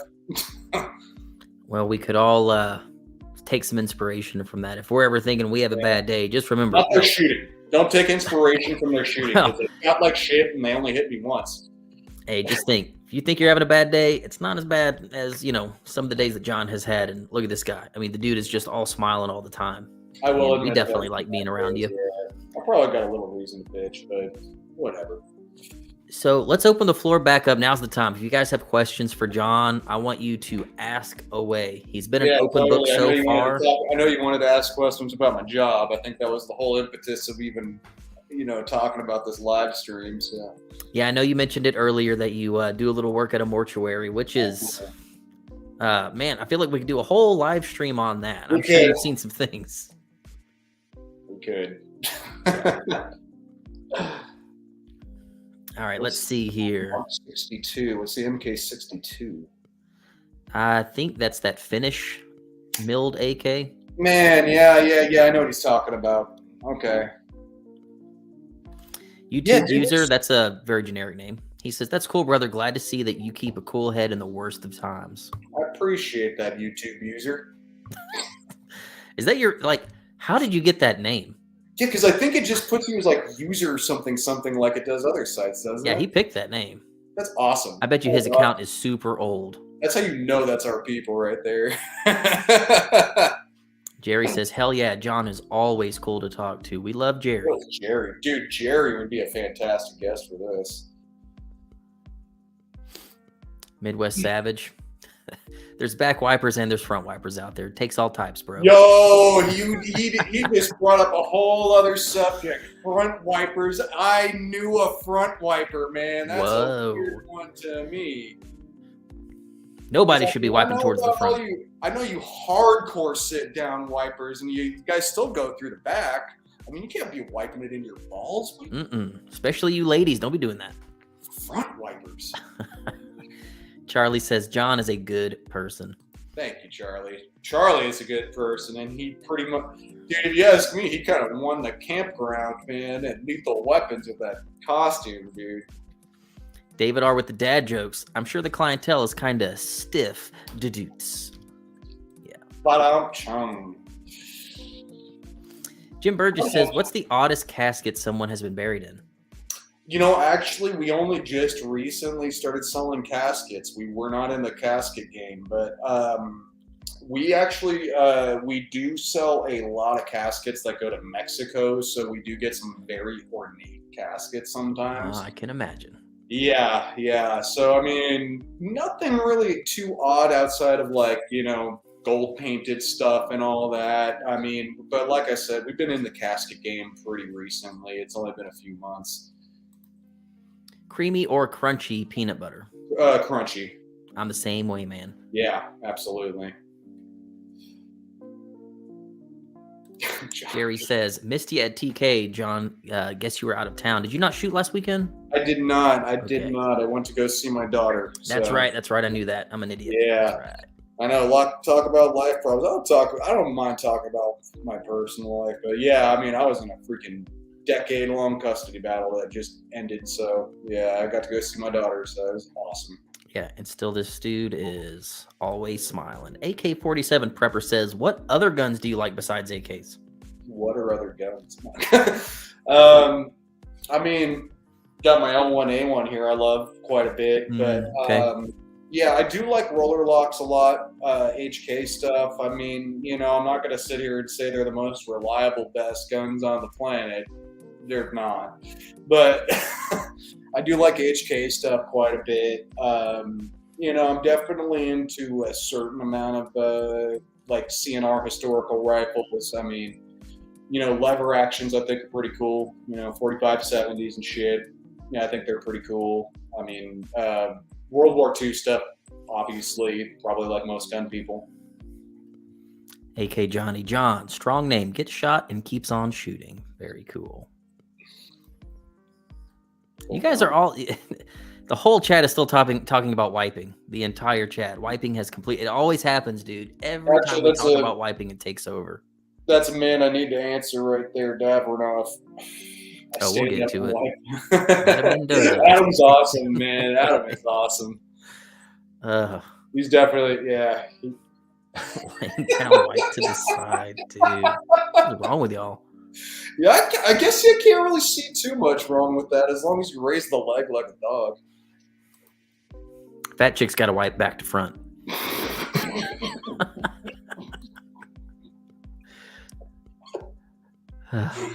Oh my God. So yeah, Davrinoff, I carry a Glock 22 converted to 9mm.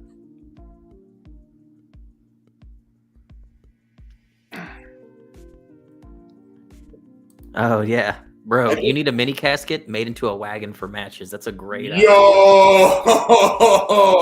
Make it look like the Dragula car from the Munsters. That would look super cool. Oh, that's a good idea. That's a really good idea. Oh, Kay says, hold that thought. drugs. Hold that thought. Oh, I know. I'm about to run and get my shirt. Okay, hold on.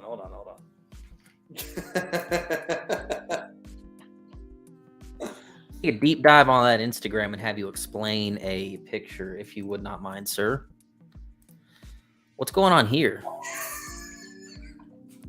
So, my daughter and her boyfriend were cruising around, and we saw this random sign that said butt drugs, and we were like, The best kind. yeah, absolutely. I mean, yeah. So it had an address on it, so I said, kiddo, put that in the GPS, we need to go. And then we drove damn near half across the state to go to this freaking place and find out what the freaking hell butt drugs is. And butt drugs turned out to be a pharmacy and soda jerk. So that's where you can go to get your Oxycontin and a float. For your butt. Yeah. I mean, you could stuff it in your butt if you like. Ice cream would be weird. Adam Mendoza says, first time I met John was at an Alpha Mike's match, and we kept in touch ever since. Dude, what was that match called, man? I remember that match. I think you've done one of those matches. It's not. It's. I think it was the same people that put on that Corpus Christi match. Ooh, Texas Carbine. I think it was, yeah. Because I've only done one of their matches. I was gonna do a second one, but I got canceled. Yeah, used to shoot Texas Carbine every month for years. Boof it, you boof the ice cream. YouTube user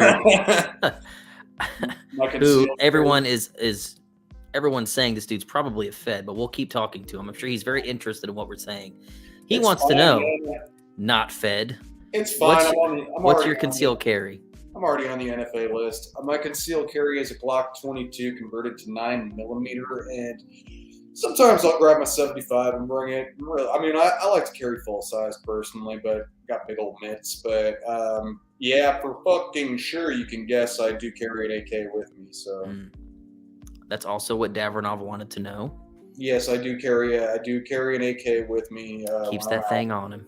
I do keep the thing on me, but my on my person is a Glock 22. Oh, everyone wants to know your concealed carry. Yeah, it's an old cop gun. I even have it in an old duty holster too, because I open carry personally. Hell yeah, man, that's the way to go. If you're in the shower, you just got to waffle stomp it, man. That's how I feel about it. Dude, detachable shower head. That my man's got the freaking he's got the handheld bidet going. You gotta. Oh, dude, once you go detachable shower head, you never go back. Oh God, man, what do you guys? Life hack, dude. You can really clean out them crevices. Dude, the gay community really is the focus that water.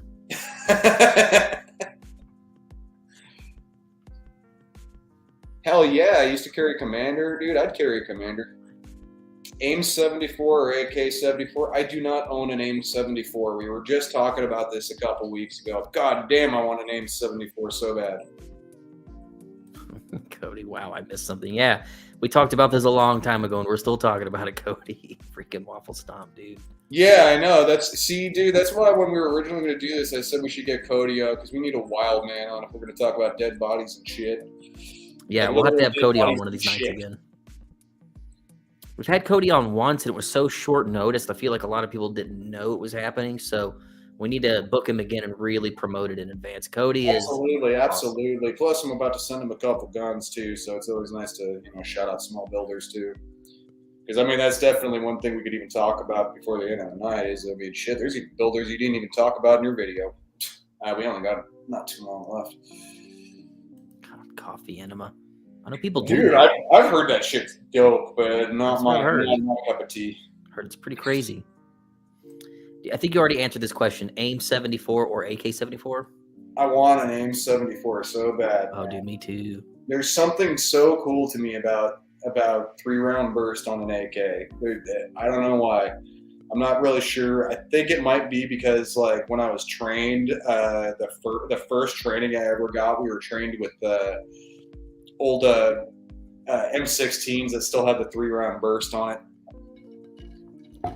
YouTube user, that is so something a Fed would say.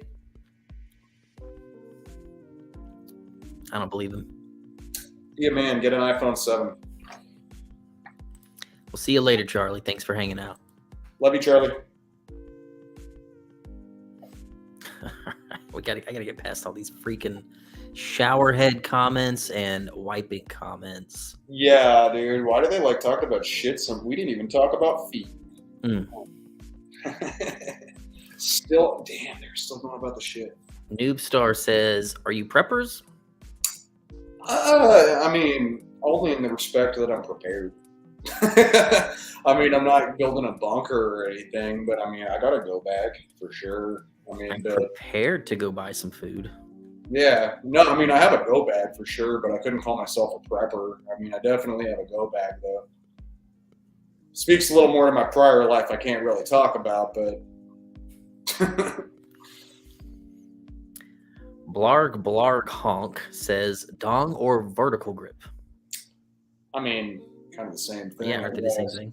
Yeah. But if you mean wooden dong or M-lock or Picatinny vertical grip, I mean, dong all day. Because, I mean, everybody knows I shout out Kalashnikov like crazy. Yeah. Fucking love that guy's work. So I mean, he's got the sharp tooth and the bandito. That's his iteration of dongs. He makes dongs obviously like every other wood guy, but I mean AKs need wood, so I would go dong if I'm answering that question correctly.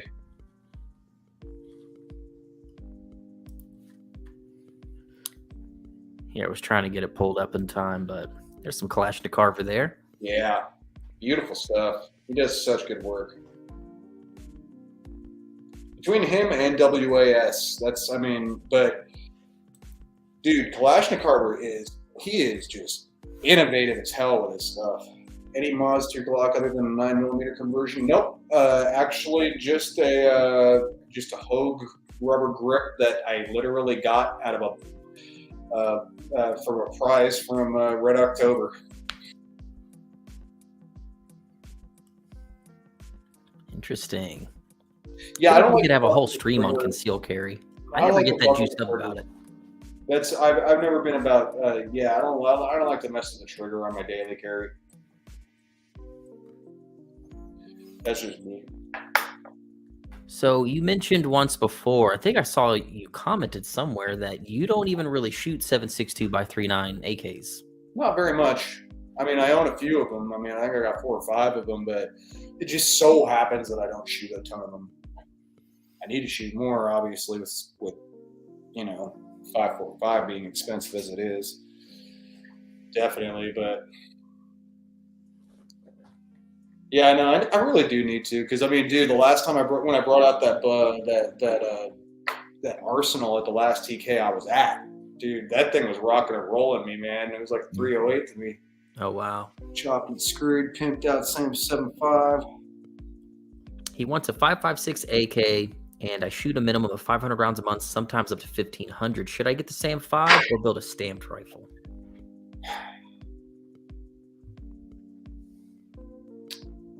Unbanned from Kalashnikov USA. I almost feel like you should answer that one, but I'm sorry, Arsenal. I would just build a stamped. I'd build a stamped. Right now, I'd be too nervous to buy an Arsenal straight up. All these problems you're hearing about them, I ain't no Arsenal shill, so I like my Arsenals, but I ain't gonna say straight up we haven't been seeing problems. But M90 is a good choice, as AK Quality Enforcement said. M90 is a solid choice. But I mean, if you're asking me the choice between buying a SAM 5 or building a stamped rifle, I would just, dude, get a kit from WVP. Everybody's loving those things, and every builder that I know is building them absolutely loves putting them together too. Yeah, and unfortunately, the SAM 5s have just gotten so expensive, man. They're really hard to justify. What are they, $18.99 retail, I think? Yeah, they'll be $2K before you know it. Yeah, and I mean, you can get a 5.56 kit from WVP brand new with everything except for the receiver for I think $950 out the door. Oh yeah, you're way below 18 when it's all said and done.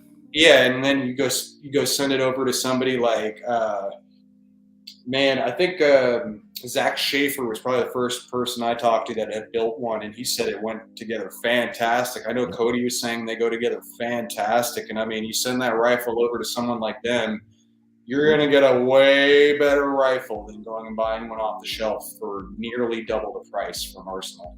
And you can add a couple of custom touches, like when you're building it, you don't have to use a factory gas block. You don't have to use a factory piston, factory trigger. You can pick and choose the parts with a build. These days, you don't even have to use a standard sight block if you don't really want to. You can, I mean, these days they have those Picatinny sight blocks. Mm-hmm. I mean, you could go wild and pick yourself up a Beryl one, so you could use like the POPC rail or something.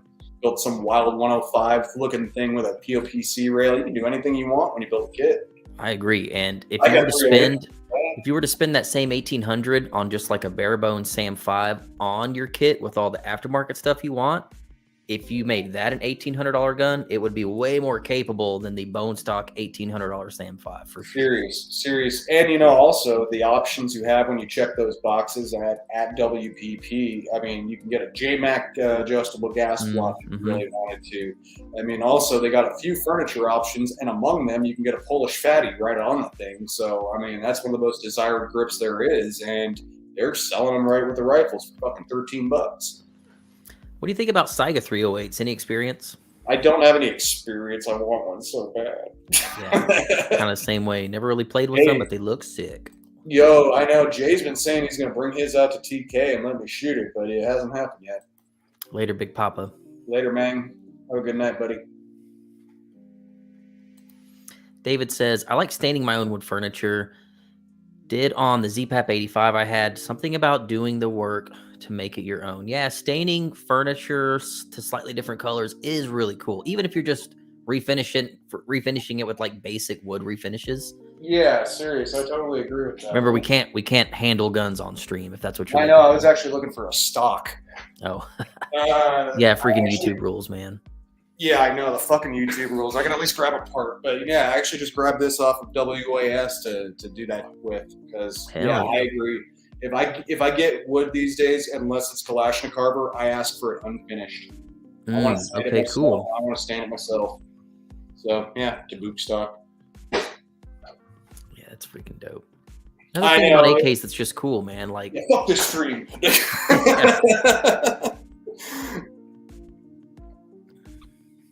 AK Johnny, range time with the 74 hurts my PP. Hurts my wallet. Doesn't hurt my PP. Yeah, it makes my PP really hard. Well, maybe he means like it's like shooting a 74 right now is literally like pulling money out of your PP. Yeah, it does still make me have a lot of fun now. It's like Whiskey, shooting. I mean, 308. Whiskey or vodka? Ooh. If you drink whiskey, never show them Ziskies. Probably vodka. I'm a whiskey guy. I mean, to tell you the truth, I mean, my dad, darkest fucking Choctaw person you have ever seen in your life. I should not have liquor. I'll set fires in my own house. Oh, I forget. Yeah, you have access to some Indian reservations that you can still visit, right?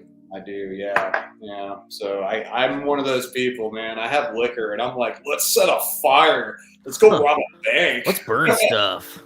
Yeah, let's go drunk driving. AK-74 Prepper says, talk about your favorite aesthetics on an AK. War, Zenico, US Modern, pre-bands. Like, what do you find sexy about an AK? Oh, man. To me, I mean, wood first. Surplus wood. There's nothing sexier than surplus wood. I mean, especially, a lot of people really like that, what is it, that Intel Milco paint, that black paint. Russian paint, yeah.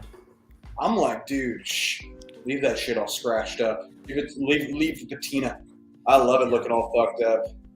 You know, like, God, I wish I could handle guns right now. I could grab that freaking Tantal, all polished down and everything. To me, I'm like, make it raw, baby. I like it raw. But when it comes to tactical stuff, I mean, I don't hate it. I'm just a little more particular about it. I mean, I don't like all Zenico stuff. Personally, out of the Zenico stuff, I prefer the sports stuff, the smooth. Mm-hmm. But conversely, with Zenico, when it comes to like the standard length hand guards and all that, I actually like the Picatinny rails more because I prefer it for the grip, So, but that's not really aesthetic. That's more functional. So, I mean, yeah, I'd just say really surplus wood's my favorite. And, I do really like that look that some people do where it's kind of a mix of tactical and surplus. Maybe a rail on there, but they tape the flashlight on for no fucking reason. Yeah. Stuff like that's cool to me. I definitely agree. I think AKs look super cool when they're all stinky and scratched up. Like when a dude puts a parts kit together and the new parts he's using, he kind of refinishes them to match the beat up parts. Yeah, that's a cool look. Yeah. Like what's his name? You've shot a couple of his guns on stream. Circle 7. Yeah, his stuff's cool. His stuff is really cool. I like a really clean AK-74 with nothing more than a red dot on it. Like just a triangle folder with some plum furniture, a really purple plum mag, and just. I was going to say triangle stock. Yeah, if you don't have because I'm like, if you're not going to have some interesting wood stock, like chop it up, or you're not going to have some old cool Russian 74 stock or something, triangle for sure. Yep. But functionally, wire folder. I love wire folders. Cool. It's aesthetically cool, Mm-hmm. I think it's an underrated functionality. I think it's amazing. I mean, 100% agree. I think people have an opinion about those things. I've literally heard people say, "Oh, I don't like them because they're uncomfortable." I'm like, dude, I bet you've never even shot with one that much, because they're not that uncomfortable. They're honestly pretty easy to get used to. I know, and they put your cheek weld right in the perfect spot. And yeah, it might be kind of a thin cheek weld, but I think it's functionally so. And they look amazing, especially with a Tantal. Have you seen today's TFB TV video on the Zastava booth? I actually did see that. I did not. What's going on with The Zastava? big thing with Zastava right now is, I would say, they're underfolders. So there's They're two real things they're doing. underfolders, right? They got some real underfolders. They've got some real M70 underfolders. If they were to make the M90 underfolder, which would be freaking dope, because the M90A, like the real, there are some M90A parts kits out there. They're underfolders, basically like the M90 we're getting with the 18-inch barrel. In fact, remember at KalashNikon, a guy had one. We were launching the dummy grenade off of it. Oh, okay. That was a 5.56 M90A, and all of those, the M90As, are underfolders. Anyway, they're not bringing those in just yet, but they have real M70 underfolders, and they have the weird like bolt-on underfolder. You know, and Which is speaking of that weird innovative thing, you know, it's like I thought that was kind of weird, but it's an innovation of a sort. It's interesting. Hey, from 50 feet, it kind of looks factory. The other thing I noticed, because of the whole brace thing, a lot of companies are scrambling. They don't know what to do with their freaking pistols, right? So Zastava is actually putting a lot of those bolt-on underfolders on their M92s and their M85s, and they're permanently affixing barrel extensions. They're like turning a lot of their pistols into rifles. Like how, PSA does that. Yeah, Right. Brace. They said no one's buying M90. They said very few people are buying M92s and M85s right now because of the uncertainty with the braces and the stock. So they're just making them all into rifles. Which is such a shame, because to me that's one of the best bang for the bucks on the market. Because I think an M85 I think goes for what, like $950 or something like that. Yeah, and they're awesome. M85s are awesome. Amazing guns. I mean, that's my main competition gun. I love that gun. And I mean, it's just that extra weight. You have zero recoil with that gun, especially with a K&S. A Krink with Zenitco seems wrong. That's the one gun, the one AK that I would just leave alone. Leave the triangle folder and the factory handguards on it. I just think they look amazing the way they are. The booster and all. I completely agree, because, I mean, I was lucky enough that mine was a factory SBR, so it came with the original Bulgarian triangle, but I also got the flash hider too. But ain't gonna lie, got the Ukrainian boys sending me some stuff. They got some cool, really cool Krink stuff. I don't know if you've seen the Crook extended handguard for Krinks. Haven't seen that. Oh wow! If you want to make your Krink look like a laser gun. Oh yeah. It's if you want your space cowboy Krink, that's the way to go, man. Awesome. It's pretty awesome. Jerry Overfelt. We shoot with Jerry a lot. Jerry says Polish fatties for the win. Put them on everything. I love Polish fatties. They're beautiful and they feel really good in your hand. Out of the regular standard 74 shaped grip, you know, like that's my favorite, because my hand is way too big for the regular old AK grip, just the factory grip. And dude, they're always like the most bright, vibrant bakelite color. They're I know. Again, I wish I could grab the Tantal, because I mean, I was so happy somebody didn't yank that off there, because they should have. The dummy should have. Love Galils. I love Galils of all sorts. Yeah. Who doesn't? If you're like AKs, you ought to, by proxy, you like Galils. Yeah, I'm actually about to be back in the Galil club, because unfortunately I had to get rid of my Galil, but you know, it just wasn't running well. So you know, every now and again you get a lemon. Every company has it. Every company has it. Unfortunately, it was me. How do you feel about the Atero arms mount? I use a lot of them. I love it. It's fantastic. I use it on quite a few guns, and you know, honestly, if I'm not sure what I'm gonna do, I'll throw, you know, like how I want to mount something, I'll just put Atero. I think that is one of the best, easiest, coolest aftermarket products to come out for an AK. There's no permanent mods. You can put your rear sight right back on. and it looks so slick. And a lot of AKs don't have side rails, and it honestly is the cleanest way. I think it looks way better than an Ultimac, and it puts the red dot honestly right where you need it. Keeps the weight in the middle of the gun.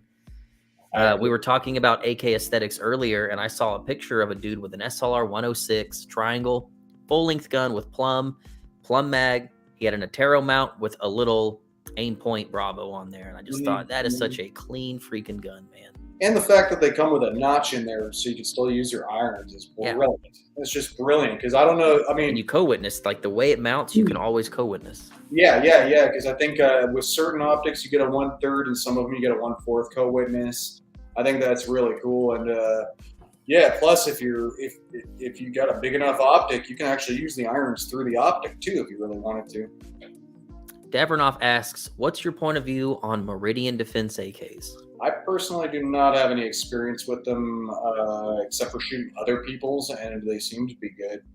I know a few people with those Pestilence rifles. They seem like they were nice, but I personally don't have any experience with them. Their parts, however, I do like. They definitely have some really nice compensators and shit. Yep. I think their marketing idea of the 4 horses of the apocalypse AKs was genius. Loved it. It's too bad they couldn't make the 74s all that long, but I love the idea of the Pestilence, just a beat up AK with dongs. Like, they're literally making dongs cool, and the front end conversions, just the way they set them up. I love the idea. I love the idea of the big rack numbers on the stock.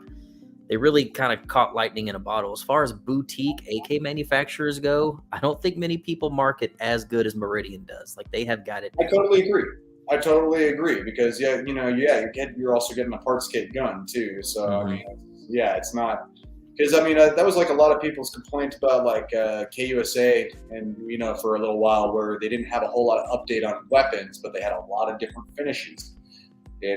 But I don't think that's always like a corny thing because I mean, dude, with Meridian, I think it was awesome. I think they did a great job, and plus like the theme, I thought it was a cool theme.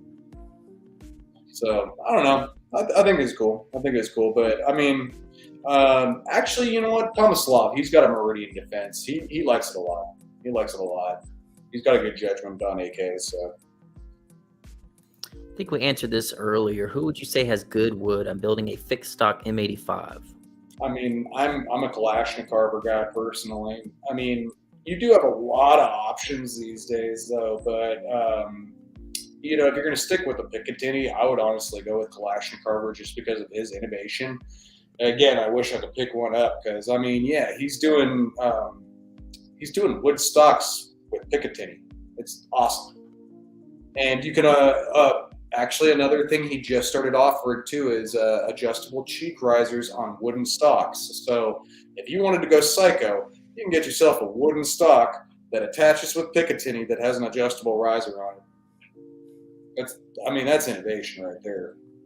That's AR stuff. That's AR-ing your AK. Kalashnik Carolina says, I'm taking my M85 to AK Masters next month. Took second overall with it at Winter Motherland on stage 5. That's badass, dude. Sick. I do want to go to Winter Motherland. I heard it's a little smaller and it's kind of, some people told me it's a little bit of like a swap meet or something, right? I don't know. I've never been. Yeah, I'm curious about it. I mean, it's an AK event. I want to check it out. Crypto Alliance says, so who do you all trust to build your parts kits here around the Houston area? In the Houston area, it'd be Cody. Cody's out here. That's Weapon Genetics. You also have Iron Curtain Customs. They're based out of Houston.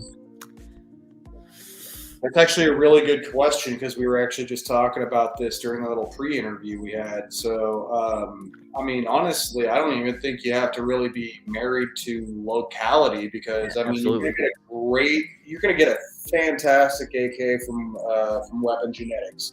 You're going to get a fantastic AK from Iron Curtain Customs. But you don't have to be married to locality because there's a lot of builders out there. So, I mean, if you wanted to check out someone new, a lot of people in the community know Spirit of Kalash. He's also, they just got their FFL recently, and they are pulling out some really, really beautiful builds and also doing build classes. And a lot of people know him from Spirit of Kalash being like a merchandise company for the AK community. So That's right. yeah, and so he's a great guy to support, and couldn't really talk about that without talking about Mario, because he's about to open up his own shop as well in June. So Yep. Mario Parada from you all know from Lee Armory is about to open up his own shop, so maybe keep an eye out for that as well. But yeah, I would go with if you want to stick local, I would go Weapon Genetics. Cool. Davranoff, thank you so much for that. Tips $9.99 with a super sticker. Davranoff, super sick, guys. If you want a chest rig that no one else, like literally, if you want one-off handmade chest rigs, I got a freaking stack of them here. I'll grab one if he's gonna grab one too. I know, they are just gorgeous. That's a Davranoff for those of you who are not aware. All leather. That's my Rachel's, right? Yeah, I still got a pasty on it from the match. Got some multi-cam on the back here. These things are handmade with some of the finest leathers, and every single one, my favorite thing about them, he hand stamps the date of production and the location, all made by hand in Brooklyn, New York. Yeah, plus you also got, you don't get this in the AR community. You just do not get that, because there's other parts to it. Because there's so many other things other than just the guns with the AK communities. Because you got the whole Russian tattoo thing here. Because a lot of us are just into like Slavic history and Slavic culture and all that in appreciation of the AKs. So I think that's a cool other thing you get. It's just that little tip of the hat to the actual culture itself and stuff like the Russian tattoos. It's very cool. And it's one of those cool things that it's cool. They're not easy to get. They sell out quick. And, there's a lot of boutique companies that surround AK culture. We just talked about Kalashnikov, the Davranoffs of the world. There's we were talking about Bad Element Co. earlier. This is a guy that's modifying magazines by hand, cutting windows in them, decorating them, making them look really cool. Like, there's a lot of boutique people in that space that you don't see in any other space, and it's very special doing business with these people. They're hard to get. They're hard to contact sometimes because they're little one-stop shops. It just makes it way more special to be in this hobby surrounded by the companies and people that make it up. Yeah, and being that I make gear myself, I pay attention to a lot of the gear companies too. And it's, a lot of them will be, it's general gun gear, but you could tell the ones where there's the AK shooters, like parachuter gear. You could tell those guys are AK guys just by the gear they sell. Because there's no reason for them to be selling Red Dawn camo. If they're not into AKs, you're not going to put that on AR stuff. There's no reason to. It's a cool movie, but it's not true. That's our culture. Davranoff, if you're listening, people are asking if you have a YouTube channel. Davranoff's a pretty private guy, so we might not see that out of him. But I personally would love to see some Davranoff YouTube content. But he's a private guy. If you're looking for him on YouTube, the other probably way to get some kind of Davranoff content, since he is kind of a private person, is his sponsored shooter. That's right. Jose Sweet Dick Diaz. Sweet D, man. Another guy that we got to get on one of these live streams. Yeah, he won the Spirit Animal Award at Kalash Bash. He's exemplary of the AK community. He is Davranoff sponsored shooter. He definitely has some very interesting Davranoff rigs. His fucking bulletproof vest. I would say he is like the Macho Man Randy Savage of the AK world. Like, he is this larger than life personality. He is always dressed to completely stand out in the crowd. My man literally shoots matches with cutoff shorts, cowboy boots, a Davranoff rig, and humongous pit vipers with a big fluorescent orange hat. Seriously. And a crazy looking AK. And he does well. He backs it up with good shooting. Seriously. He's the cream of the crop. So as we approach our 2-hour mark, I tried not to keep you on that long, but the questions just kept on coming. Man, I think we covered a lot of awesome topics tonight, and clearly, I think we have some people here that are happy to have met you tonight. So Thank you so much. I want to give you the opportunity, if you could give us any advice. It can be dad advice, not to borrow too much from Grantham, but I want you to leave us with some advice about, I don't know, maybe how to stay super positive, why the AK community is cool, anything like that. Leave us with a final comment. Yeah, and I do kind of feel like I talked about that before because, I mean, a lot of it's that this community is such a family to so many people that I feel I just don't really have a reason to be in a bad mood at all when I'm shooting. And I mean, like I said, it is my life, but really, I think the best way to really just look at it is straight up. Shit don't matter. I mean, look what happened to me. You can get fucking popped at any goddamn time. So I just don't worry about. I mean, you can be as prepared as you want, and you're still gonna get just popped at any time if you want. You have a heart attack, whatever. It doesn't really matter. That's my point. Is you can drop tomorrow. If you're not happy today, then what was the fucking point? Like, what are you doing, man? Like, why spend your life angry? And there is a lot of people that do that in the gun world. There is a lot of people that are kind of curmudgeon. In the AK community, that's not really a thing. And that's, I mean, yeah, there's toxicity here and there, like we talked about. But overall, I just think, like, straight up, I mean, I just don't see the point in being in a bad mood because you have your family with you, and all these people are here willing to help you. They want you to learn. They want you to do better. And I mean, speaking of Jose, and I mean, you too, you guys have given me tips that have literally taken like shooting from one level to another just by, hey, if you gave this a little try, and stuff like that is so helpful. And some people are kind of apprehensive when they hear it, and I think the best thing to do is just take tips like that because we're all here for each other, man, and it's only going to make you a better shooter to just listen up, have fun, not be in a bad mood. You get DQ'd, it happens, there's always other matches. I mean, as many matches as you like every single weekend. There's always going to be another match, man, and it doesn't have to be the end of the world just because you get DQ'd. So it's pointless to argue about your scores. You can get your personal wins on stages, even that you did bad, I mean, seriously, you could do it really, really bad at a stage, but if the one thing you were actually working at actually worked out for you, whatever, drill on the stage.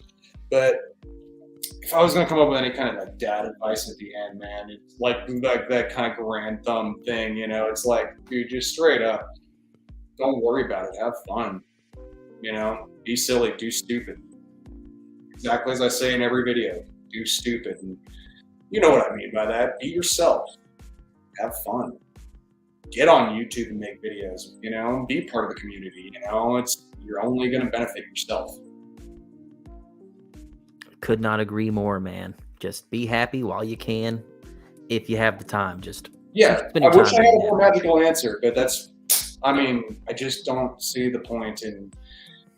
I mean, I've had my problem. Everybody has their life problems, like you say.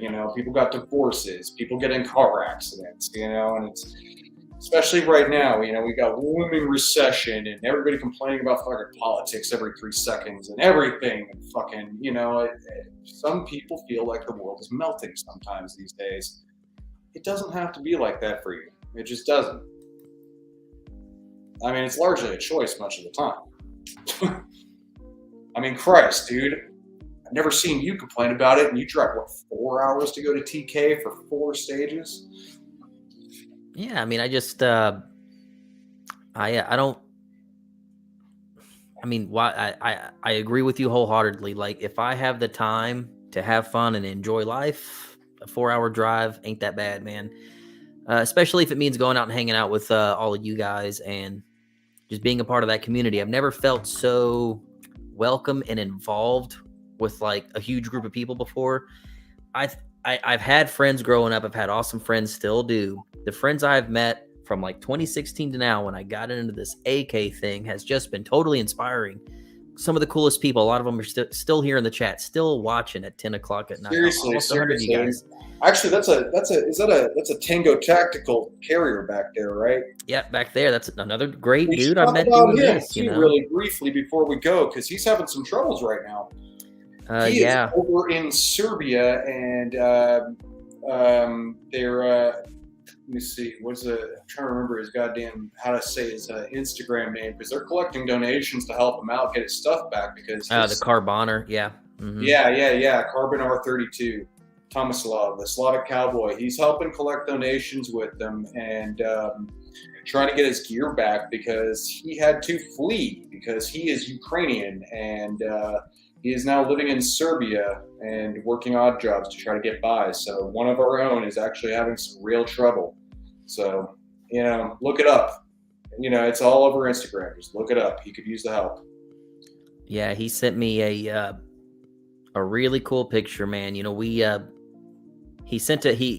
brought a few over. I think Tufu was actually helping him move them at that time. Mm-hmm. And we made a short little video about it, and he said he sold them all. And out of nowhere, he sends me a picture of this couple. And he says, and he's using a translator. He speaks very broken English. Yeah. And he roundabout said, Clay, I just wanted you and whoever bought these things to see whose lives they saved. This is the couple that I smuggled out of the country. They would have been political prisoners. They surely would have been executed. These are the people that you all saved.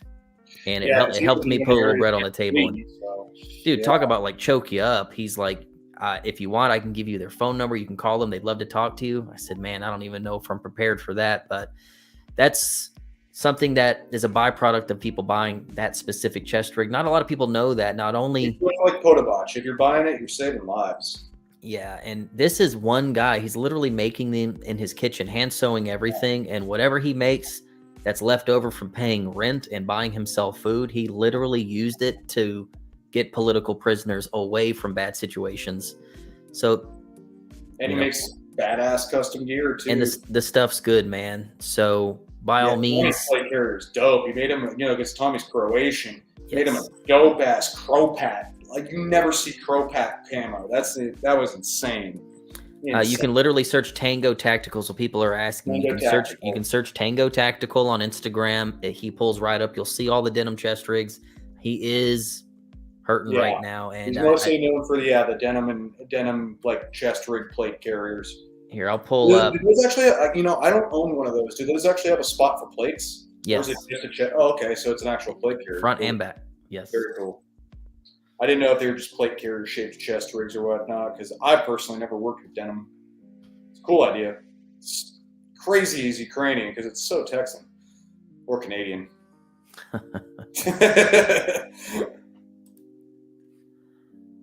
Yeah, there you guys go. Awesome. That's his Instagram page, Tango Tactical. I don't know if he is that's actually right there who's helping collect the donations. Here he is right here. Okay, perfect. So check out our homie. Here he is.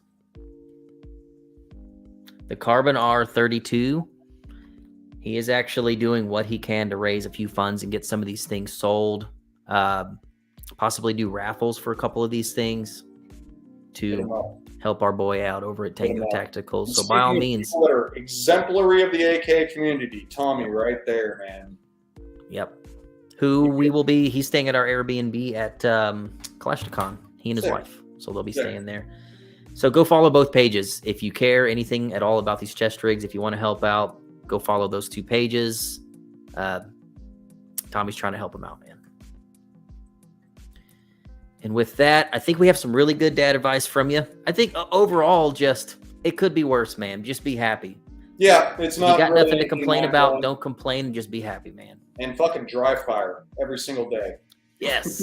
Be happy. Dry fire. You'll be a happier person, and you'll be a better AK shooter. Even if you're surrounded by FUD ranges putting you in a bad mood, stay in a good mood at dry fire.